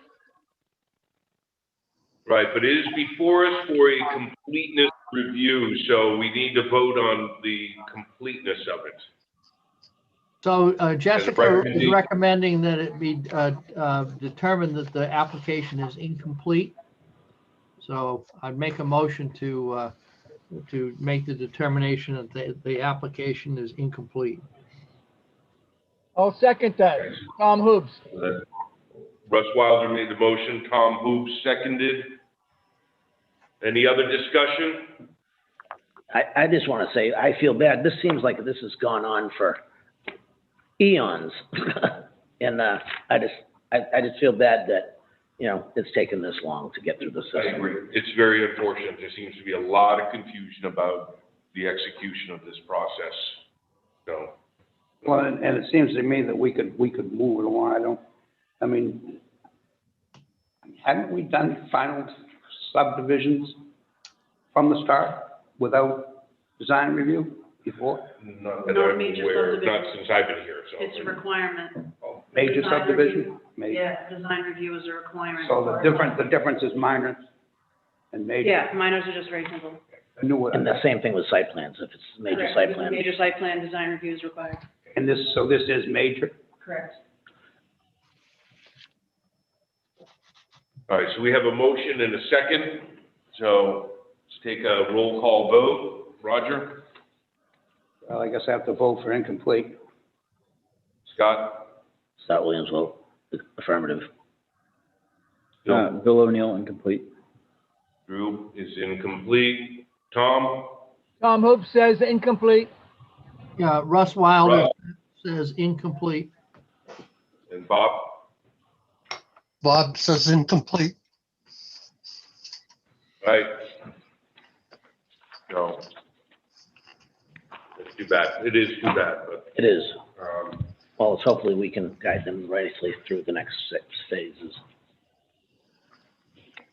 all right, so, next case, design review E20-19. Peter W. Howard, Stephen J. Smith and Associates, agent for Christian Camps and Conferences Incorporated.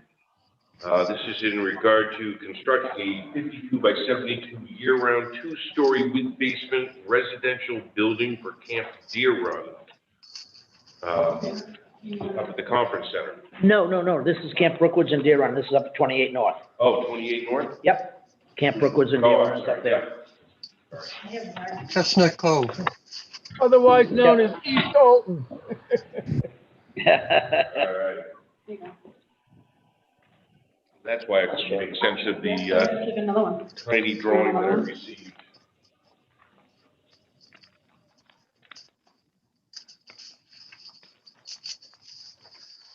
This is what you gave us.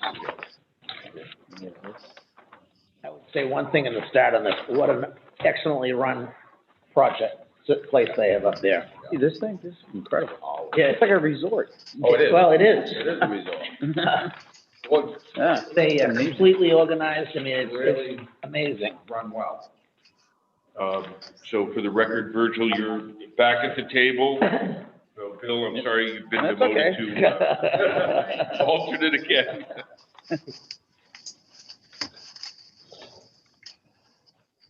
Last time we saw them, for these people was when they increased their dining hall and kitchen and, Right. I mean, they serve like 400 meals at a whack there. They built a big, there was a big, counselor's building built too. Oh, I wasn't aware of that. And just so you all know, their cook is coming right here to town. That's right. What? Their cook is coming right here to town to make us breakfast. Yeah, in our center. No, really? Global Family Restaurant. Um, It's a paid commercial, but that's okay. and this is the design review, so. Peter Howard. Sorry, what?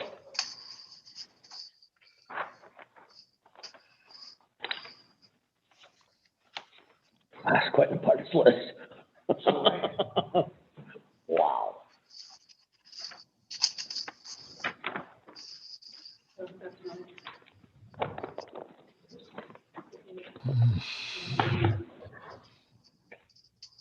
More to the point, Realty, workable Realty Trust. Oh, yeah, yeah. Thank you.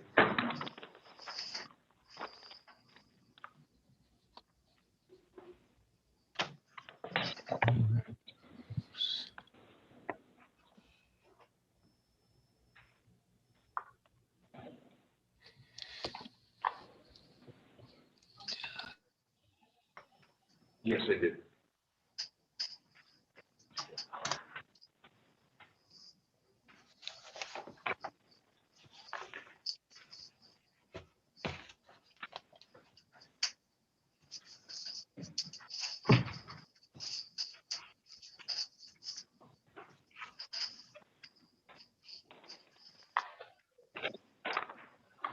So,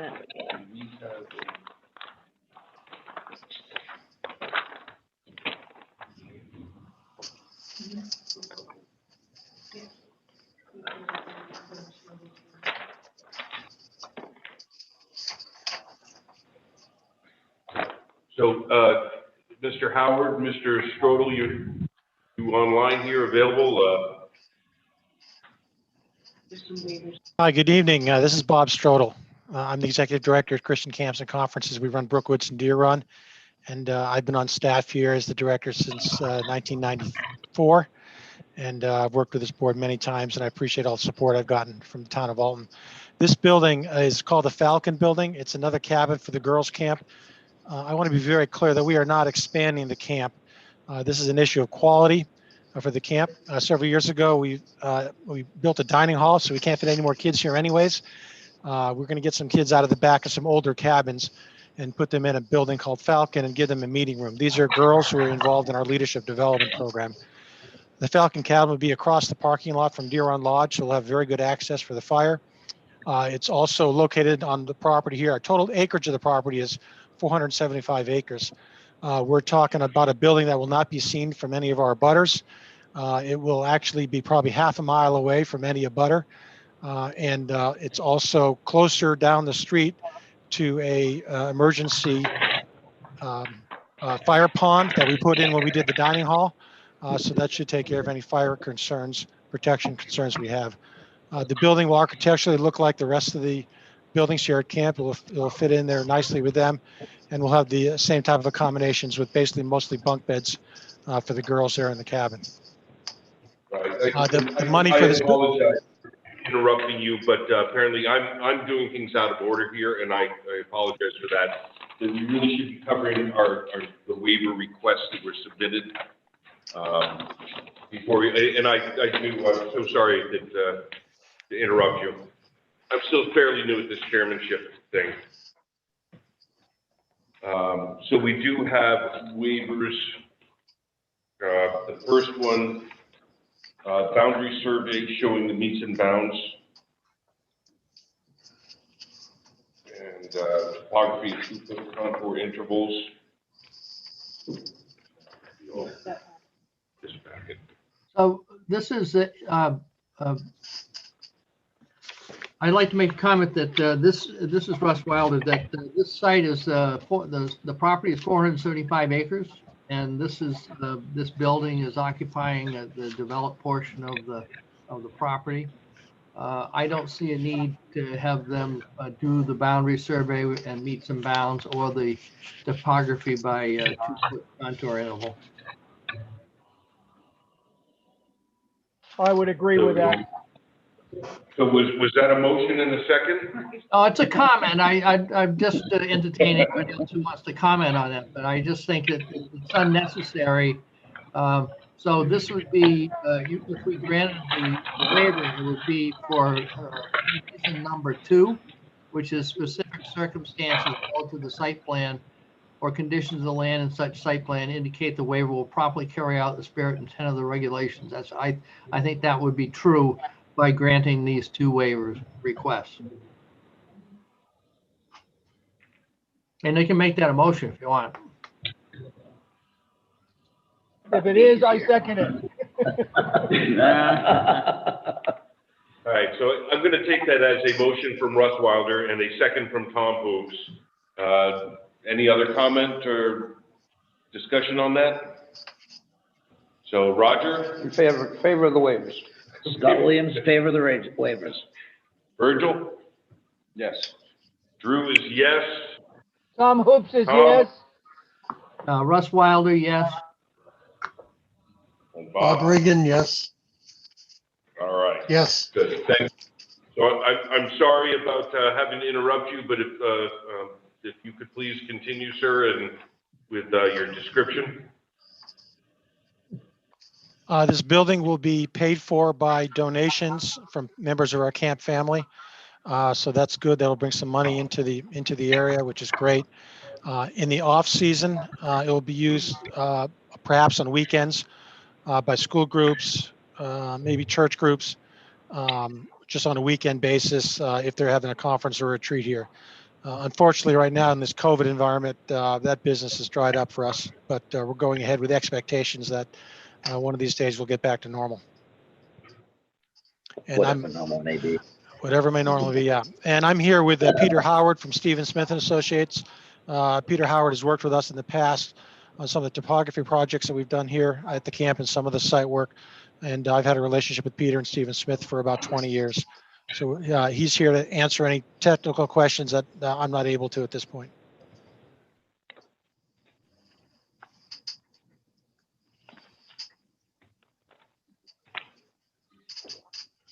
Good evening, Mr. Chairman. I just want to check in, make sure you can hear me. Yep, we can hear you. Thank you. So I just want to point out that as of today, I hadn't received any comments back from the fire department. So just so you're aware, I'm assuming they probably will have some. I would rest assured on that. So I just wanted to let you know, I had received comments back from assessing, no comments from assessing, code official, water, or the police department. They didn't have any. But I am waiting for fire.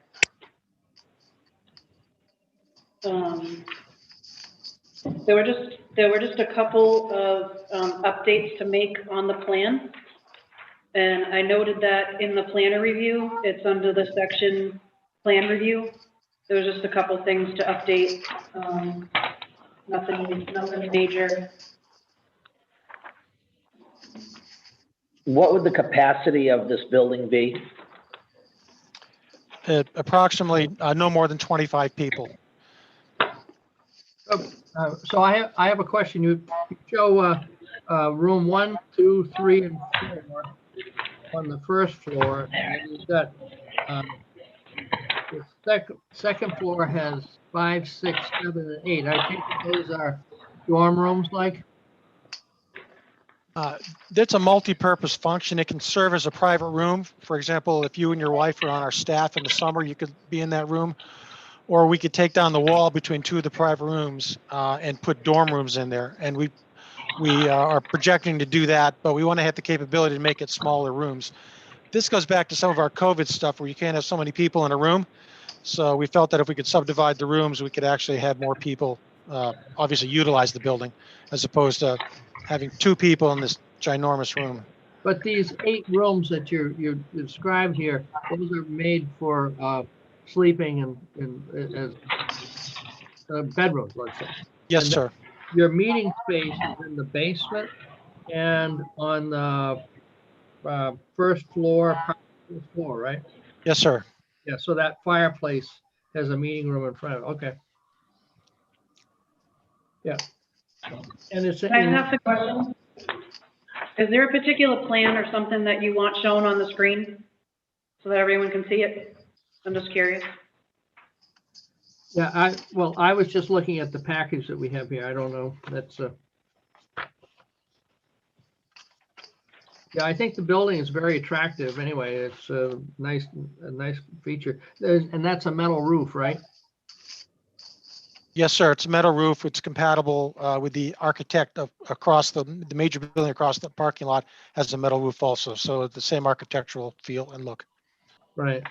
And you're gonna get water from an existing well, and you're gonna build a new septic system for it. Yes, sir. Okay. Yeah.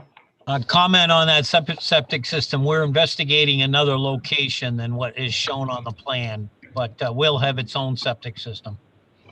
So what are the soils are pretty good over there? Are they fairly deep? You're not shallow at the ledge? It varies, so we had to look around, but we have some locations. All right. What are your plans for life safety?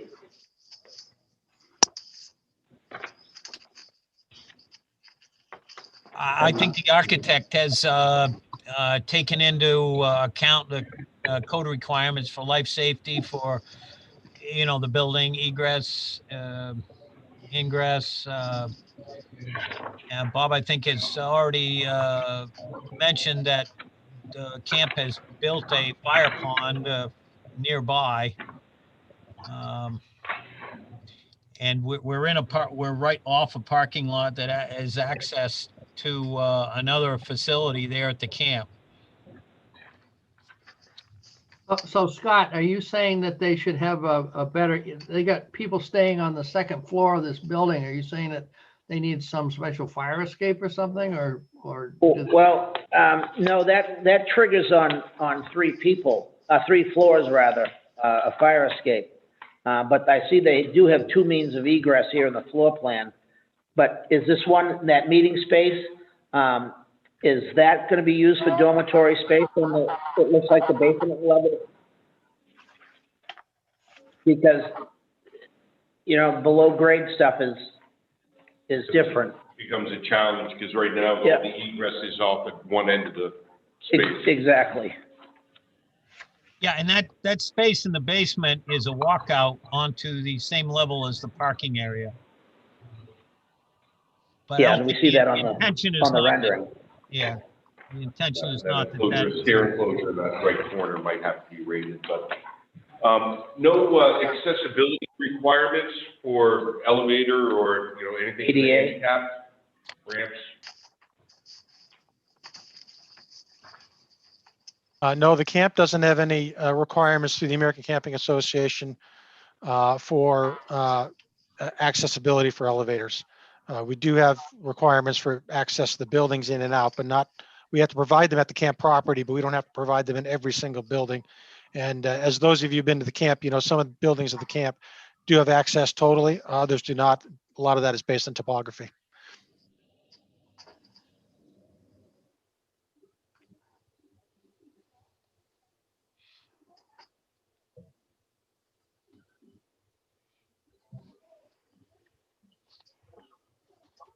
I can't think of anything else. Did you, you have a stormwater controls, and you won't need a special stormwater management plan, I don't believe, for this. You're well out of the shoreline area, so you're back up in the woods enough. I did submit a report outlining the methods we felt would be adequate for control of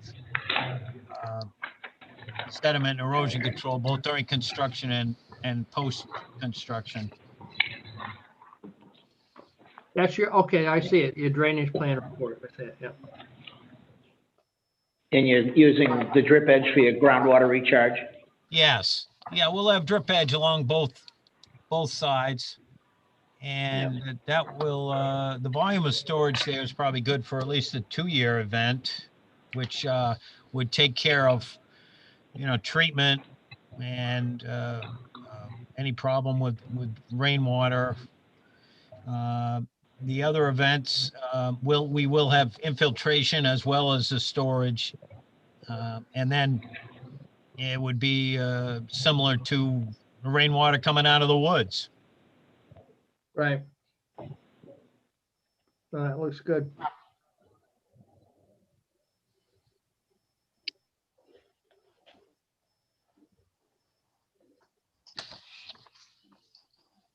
Jessica, I wanted to make one comment to you on your plan review.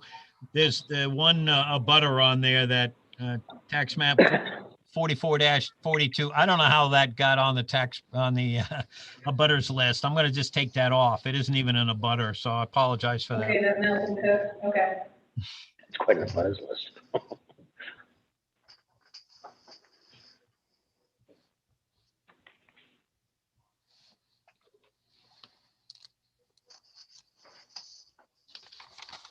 How many gallons per day are you proposing the septic system? That's 625 gallons per day. That's 25 residents max at 25 gallons per day. And keep in mind that this is not a dining facility. This is just for their accommodations otherwise. So, you know, their septic loading for dining is already taken care of elsewhere on the campus. Right. And there's no laundry, no laundry in this? No. They have this wonderful service that they use. And that 25 gallons per day is a New Hampshire DES, a number. Yeah. That's on their table.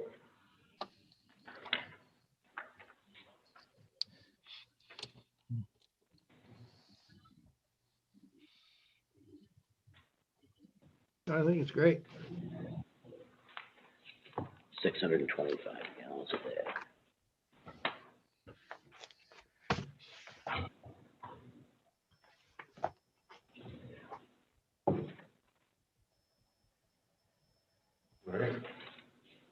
Any Just other for- comments? Just for a heads up, we're looking at the septic system we had proposed there involved a pump out to the back. We're going to move it under the parking lot. It'll be a gravity, so there'll be less disturbance behind Falcon Cabin as well. So it'll help keep it more isolated and also avoid a pump. Go with gravity. That's Yes. always a plus. Water goes downhill. And if it goes uphill, you're in It trouble. only breaks in the winter when the ground is frozen. No, it looks like a nice addition to the camp. It really is. It does.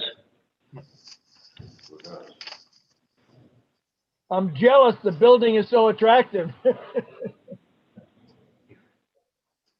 Tom, maybe they'll rent you a room. Yep. Well, I'm the wrong gender. And the wrong age.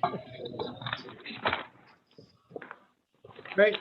All right. Anything else? Everything looks good. Yeah.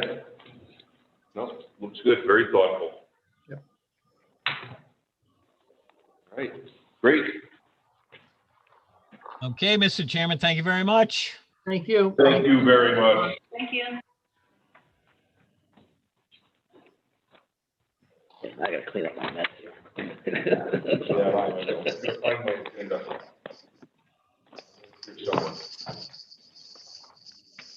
I'll tell you that, Christian Cancer, everything they do is first class. Yeah. All right, so we are on to other business, old business, updating the Albany Construction Observation Guidelines site plan. Well, there's a Brewster Academy of Camps. retreats We could do all over the world. Yeah, we're that will be gonna coming up, table that for a bit. yeah, that'll come up in new business under D. So new business is an update from the master plan committee. Yes, Mr. Chairman, we had our last meeting, our first meeting actually, on the 28th of October. At that time, we welcomed two non-planning board members, Paul LaRochelle and Paul, help me with this last name. Monzioni. Thank you. Munzioni. And And both of those gentlemen are pretty well known to the planning board. And since that time, we've interviewed three members of the community, and we'll talk about that a little later. Our first meeting was introductory in nature. We did talk about a couple of really specific things. One was the possibility that we may have to go after additional funding, not this coming year, but a year further out for completeness. That's not a probability, that's a possibility. We were all given copies of three RFPs that had been let by various communities for members to take a look at and see what we could cull from them in order to get an RFP out on the street by early January. And our next meeting, which is tomorrow night, I expect we'll have quite a lot of discussion about the content of the RFP. I don't have a great deal more to add to that. Russ or Tom, do you have anything else? I think you covered it. I would just say that we'll talk about this later, but the people that we interviewed seem to be, would make a great addition to the committee, and we should try to get, we're going to recommend them anyway to you guys tonight to appoint them, so. All right, great. We've got that covered a little further down on the agenda, so we'll get into that shortly. Any other questions from the rest of the board here on that update? All right, good. So new business B, we have case P 03-07, Patricia Scribner for final road approval on Laura Lane, map 16, lot 19A. So this one's going to be continued to next month. There were some items that still needed to be updated with the updated as-built. There were still a few items that still needed to be addressed that weren't done before tonight. So that will be on next month's agenda for final road approval. Just a question. Yeah. So is that what puts it in this category rather than being on the regular agenda? Right. So it's kind of this. Well, just that I see all these cases. Well, the road stuff, that's usually where she has it. Again, right. New business section. It's not a public hearing as such. Well, it is, but it doesn't take input and stuff like that. Okay, so that'll be continued. Item C is case P 19-11, David Hussey, 2007 revocable trust regarding the final major site plan approval done in 2019, looking for an extension. So it looks like he wants an 18-month extension. I have no problem with that. Yeah, I mean, it seems. Yeah, I mean, this year they got shot in the foot. Yeah. Yeah. Well, their original backer dropped out and other things. I have no problem with 18 months. I'll move to approve the 18-month extension. I'll second that. Okay, so we have Motion by Scott. a motion by Scott, and who seconded? Roger. Roger. Do you guys have any questions from them? Um, I'm just checking with Alan, I think, and Sean. The two of them are on the line. If you. So I actually, I have a couple of questions. Yeah, 18 months could be enough. That would be my question of them. I'm just checking because they were here, so. Yeah. that's what I asked. Well, let's hope so. They can come back in 18 months if it wasn't. Yeah, they're not gonna change anything, so. But I did have a couple of questions that, there was an AOT filed, so I assume that's gonna get extended. Not by us. Good enough by us, no, by them, but, I mean, all this, part of our extension requires that all these continue to be in place, right? Mhm. And did the ZBA put any time constraints on their approval? So this same extension went before the ZBA at their last meeting, and they felt like since there was already, the stumps had already been, pulled, that they didn't feel like he had to have an extension from the ZBA. So he had already done some work, Okay. pretty, substantial work, already doing that clearing, that they didn't need an extension. But it had to come before the planning board to get an extension. And as far as so satisfied as AOT, if he's done all his work and has 4 inches of gravel on it, that's considered stabilized by AOT. So, and I think, is 18 months, is that kind of a standard that we do, or? We usually do a year, but, I mean, this is a big project. Yeah, it is a huge project. Yeah. You talk about construction of May of 2021, which is right around the corner. Yeah, but once they've started, they Yeah. don't need any more extensions. All right, so we have a motion and a second. Any other discussion? Nope. Hearing none, we'll go to vote. Roger? Aye. Scott Williams, aye. Virgil? Yes. Drew, yes? Tom, I. Russ Wilder, aye.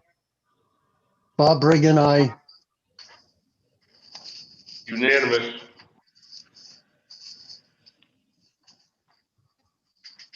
All right, extension is granted. So now, next on our agenda is setting up a subcommittee for updating the planning board regulations. So I stuck this on here. Russ had mentioned at the last meeting that we should start up a committee to work on updating the planning board regulations. So I'm taking them up on that. I had asked if we could just wait until Zach was presented and CIP was over, so now those two are over. And so that's my proposal, to come up with a subcommittee, or we can schedule workshops and we can all work as a board. I guess I have a question, Jessica. When you say planning board regulations, is that zoning, site plan, everything, or what? No, so if you look back in the old business, under old business A on the agenda, so updating the Alton construction observation guidelines, site plan regs, and subdivision regs have been on the agenda for several months now. Okay. So I don't know, I mean, this is just a discussion on, you know, what goes first. Do we want to do the subdivision regulations first to update some of that language that we had discussed at the workshop?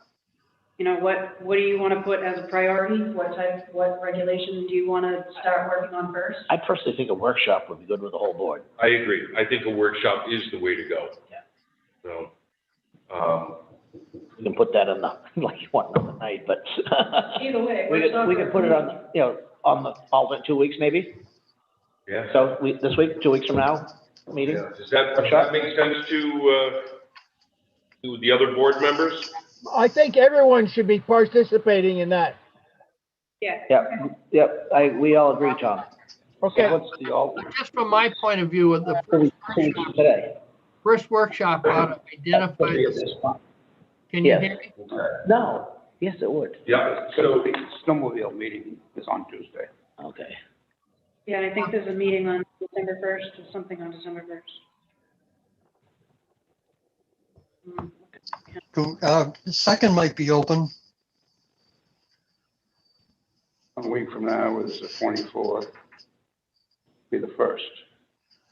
First, we had reserved for Zach, but I don't think we need it anymore. Oh, I think that's what I'm thinking of then. I yeah, knew we had did, something for we the had first. Zach reserved for that night. But you can't make it, Roger, that night on December 1st? Well, I'm not sure. It's probably the second Tuesday, 8th, that I wouldn't be able to make it. Let me check the town's calendar to see if there's. See what room you can tuck us, yeah.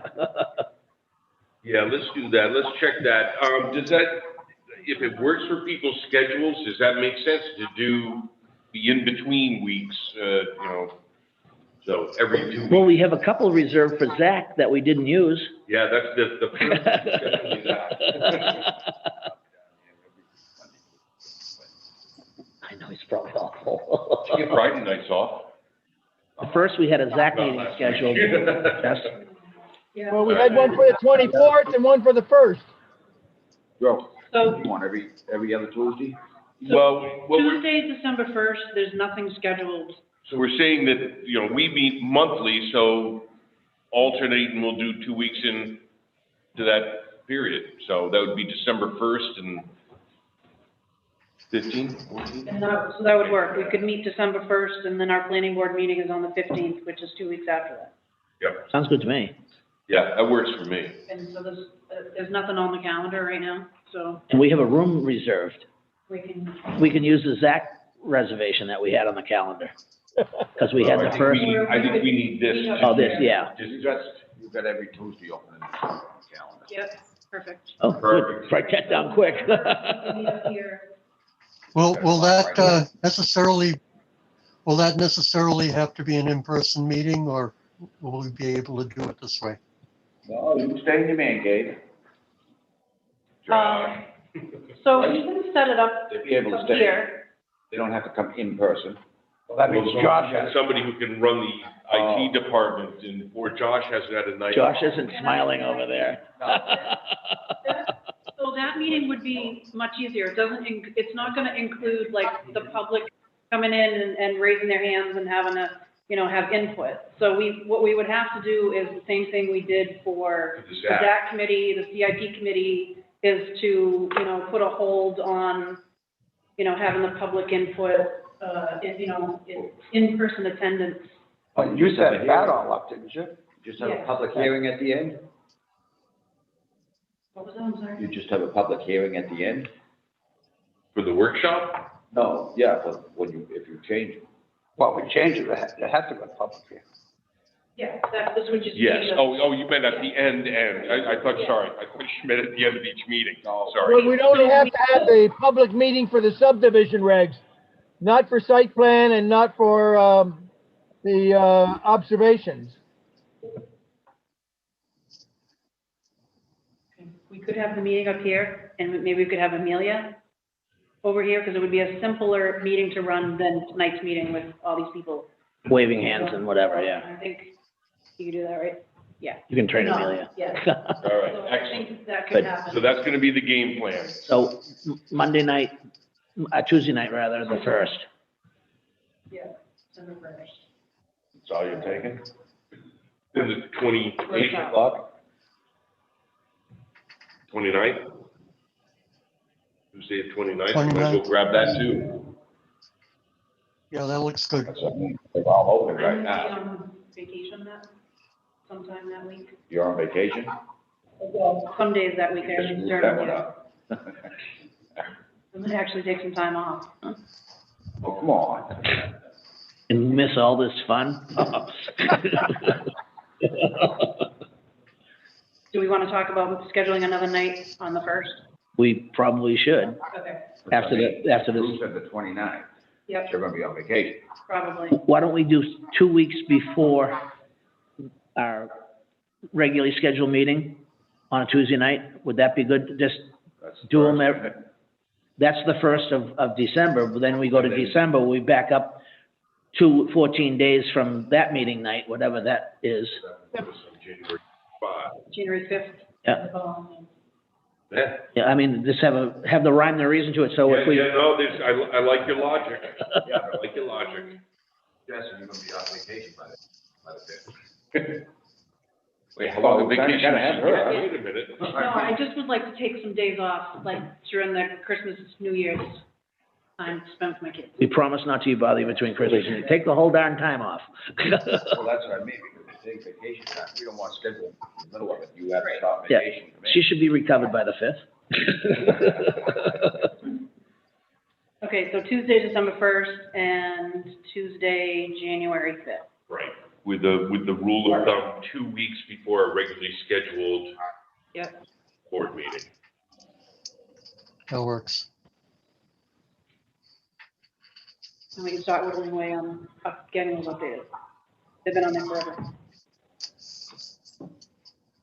So would I be safe in doing 14 days before our Thursday meeting for these and just carry them out till notified otherwise? Is that safe to bet? Yeah, 14 days before our Tuesday meeting, Okay, yeah. but, Yeah, as long as it doesn't conflict with anything on the regular calendar. Yeah, I'll have well- more information that, but you We'll nail can it down get later, us on but track for now, once it's gonna we be get, here the 1st. That's So it. what did you end Yeah. up with in January? All The over. 5th, on the 5th, Russ, The 5th? yeah, That's a, because the planning board would be meeting on the 19th. yep, no, in January. Yeah, that's January.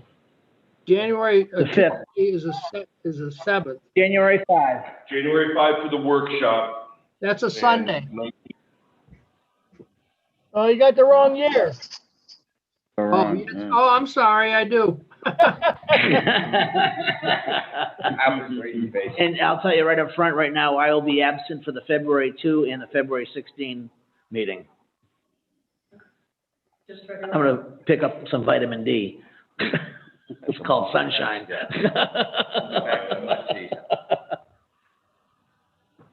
Oh, yeah. All right, all right, so that sounds like a game plan on that. So the next item on our list, was to, discuss the planning board bylaws, that we amended onto our agenda. So, Can we handle that in the workshop as well? I think we can probably bang this out real quick right here and now. Oh, You know, perfect. So unfortunately, I have paper handouts, which is gonna be a little hard getting to Russ, Bob, and, Paper airplane and fly on the I screen. got email. I'm gonna take a picture, we'll email it to you. All right. So we had that quick meeting on Friday evening, going over the existing bylaws and rules of order. I put together, 3, proposed additions that I'd like to kind of squeak in, starting at item number 4, so inserting as a new number 4, basically clarifying that members arrive at the meeting on time and prepared, having read through the material at least once before the meeting. I mean, just being familiarized with the information. I have plenty of extras, as a matter of fact. So does Raj. For us. The next item, members wishing to speak should address the chairman. This is a standard procedure instead of having a free run. Yes. It says shall. The should and shall are legal terms. Right. Shall is. That says shall. So What I'm saying is shall, I think you mean to say shall, not should. Right. Should means, well, if I want, I'll do it. If I don't, then Right. I won't. Shall means I will. Doesn't it say shall? It does say Yeah. shall. It said should. I verbally said should, Yeah, I'm yeah. sorry. Let me read this literally. Members wishing to speak shall address the chairman. All discussion shall only be directly related to the case currently before the board. Disagreements or conflicts shall never be directed at an individual, whether a member, staff, or the public. So again, this is just emphasizing that gripes and grievances should be directed at me. All discussion should be directed at me. The next item, members shall respectively listen with an open mind to others when they are speaking. So those are just kind of the general 3 items that I wanted to insert into the bylaws. I'm certainly open for thoughts and discussion. Is there, what section would this go under? So this gets inserted in the bylaws under meetings. Okay. So between numbers 3 and 4, so then 4 would become number 7, I guess. Okay. And actually, the first sentence of B, that's part of Robert's rules anyway, so.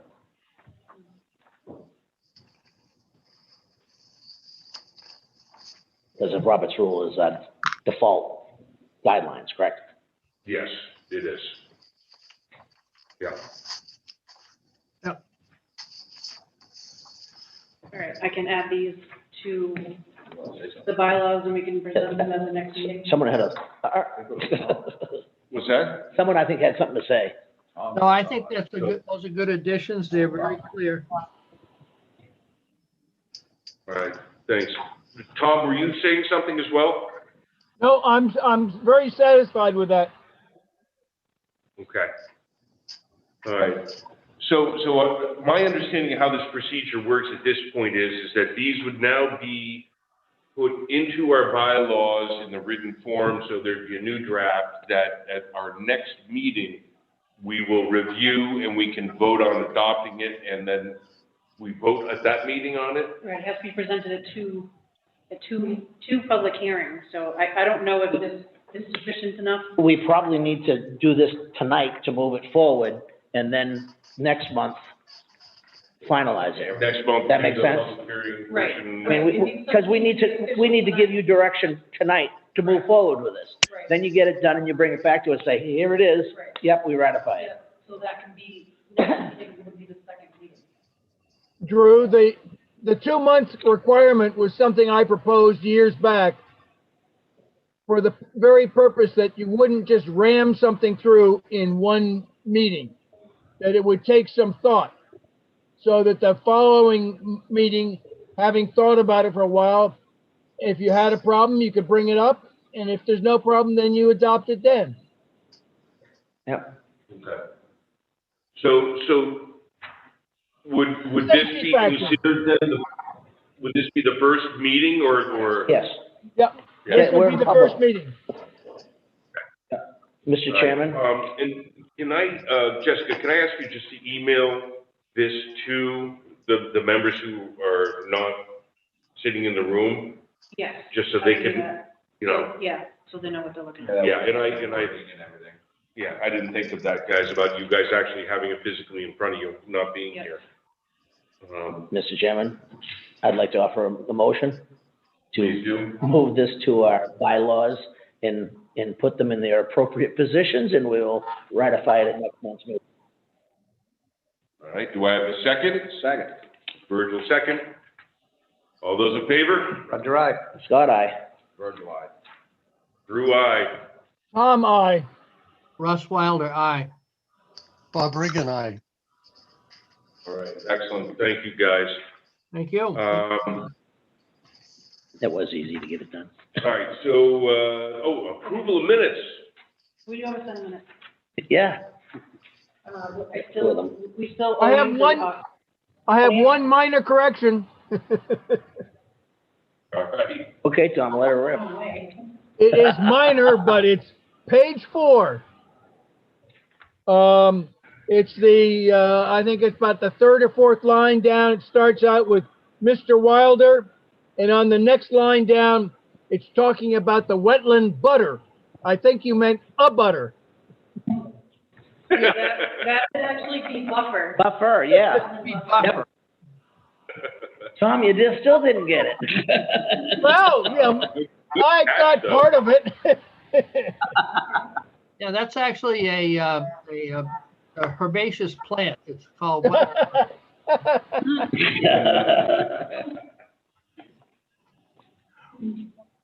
all right, any other comments on the minutes? Do I hear I a would motion? make a motion, we accept them as altered. Amended. Amended, that's the word. Tom Booth made the motion, second? Scott seconded. Scott seconds it, all those in favor? Roger, aye. Scott, aye. Virgil, aye. Drew, aye. Tom, I. Russ Wilder, aye. Bob Regan, aye. Excellent. All right. Correspondence, we have at-large master plan committee member applications. So we have these are the 3 applications that were brought up earlier.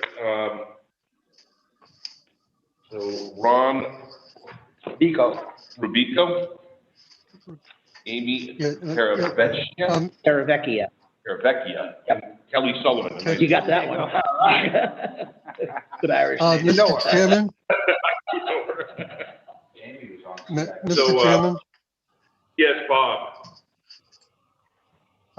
Russ Wilder and I interviewed all 3 applicants, beginning with Ron Rubicchio. And we had a discussion, first of all, how many at-large members should we have on the committee? And part of our discussion was, well, if somebody was interested enough to apply to be on the committee, saying no could have a negative impact on future public participation. So at that point, we said, so long as all 3 applicants seem to be reasonable people to participate, that they should all become members of the master plan committee. Each of them occupies a unique part of our town's demographic. Right. Ron relocated here to a summer home thanks to COVID, and he's now working mostly from home. and that's part of the new demographic that we think we need to incorporate. Amy Taravecchia grew up in Alton, left here for 15 years or so, and recently moved back to town.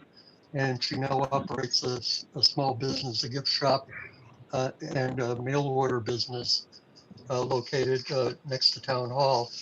And Kelly, we all know, operates Alton Excavation.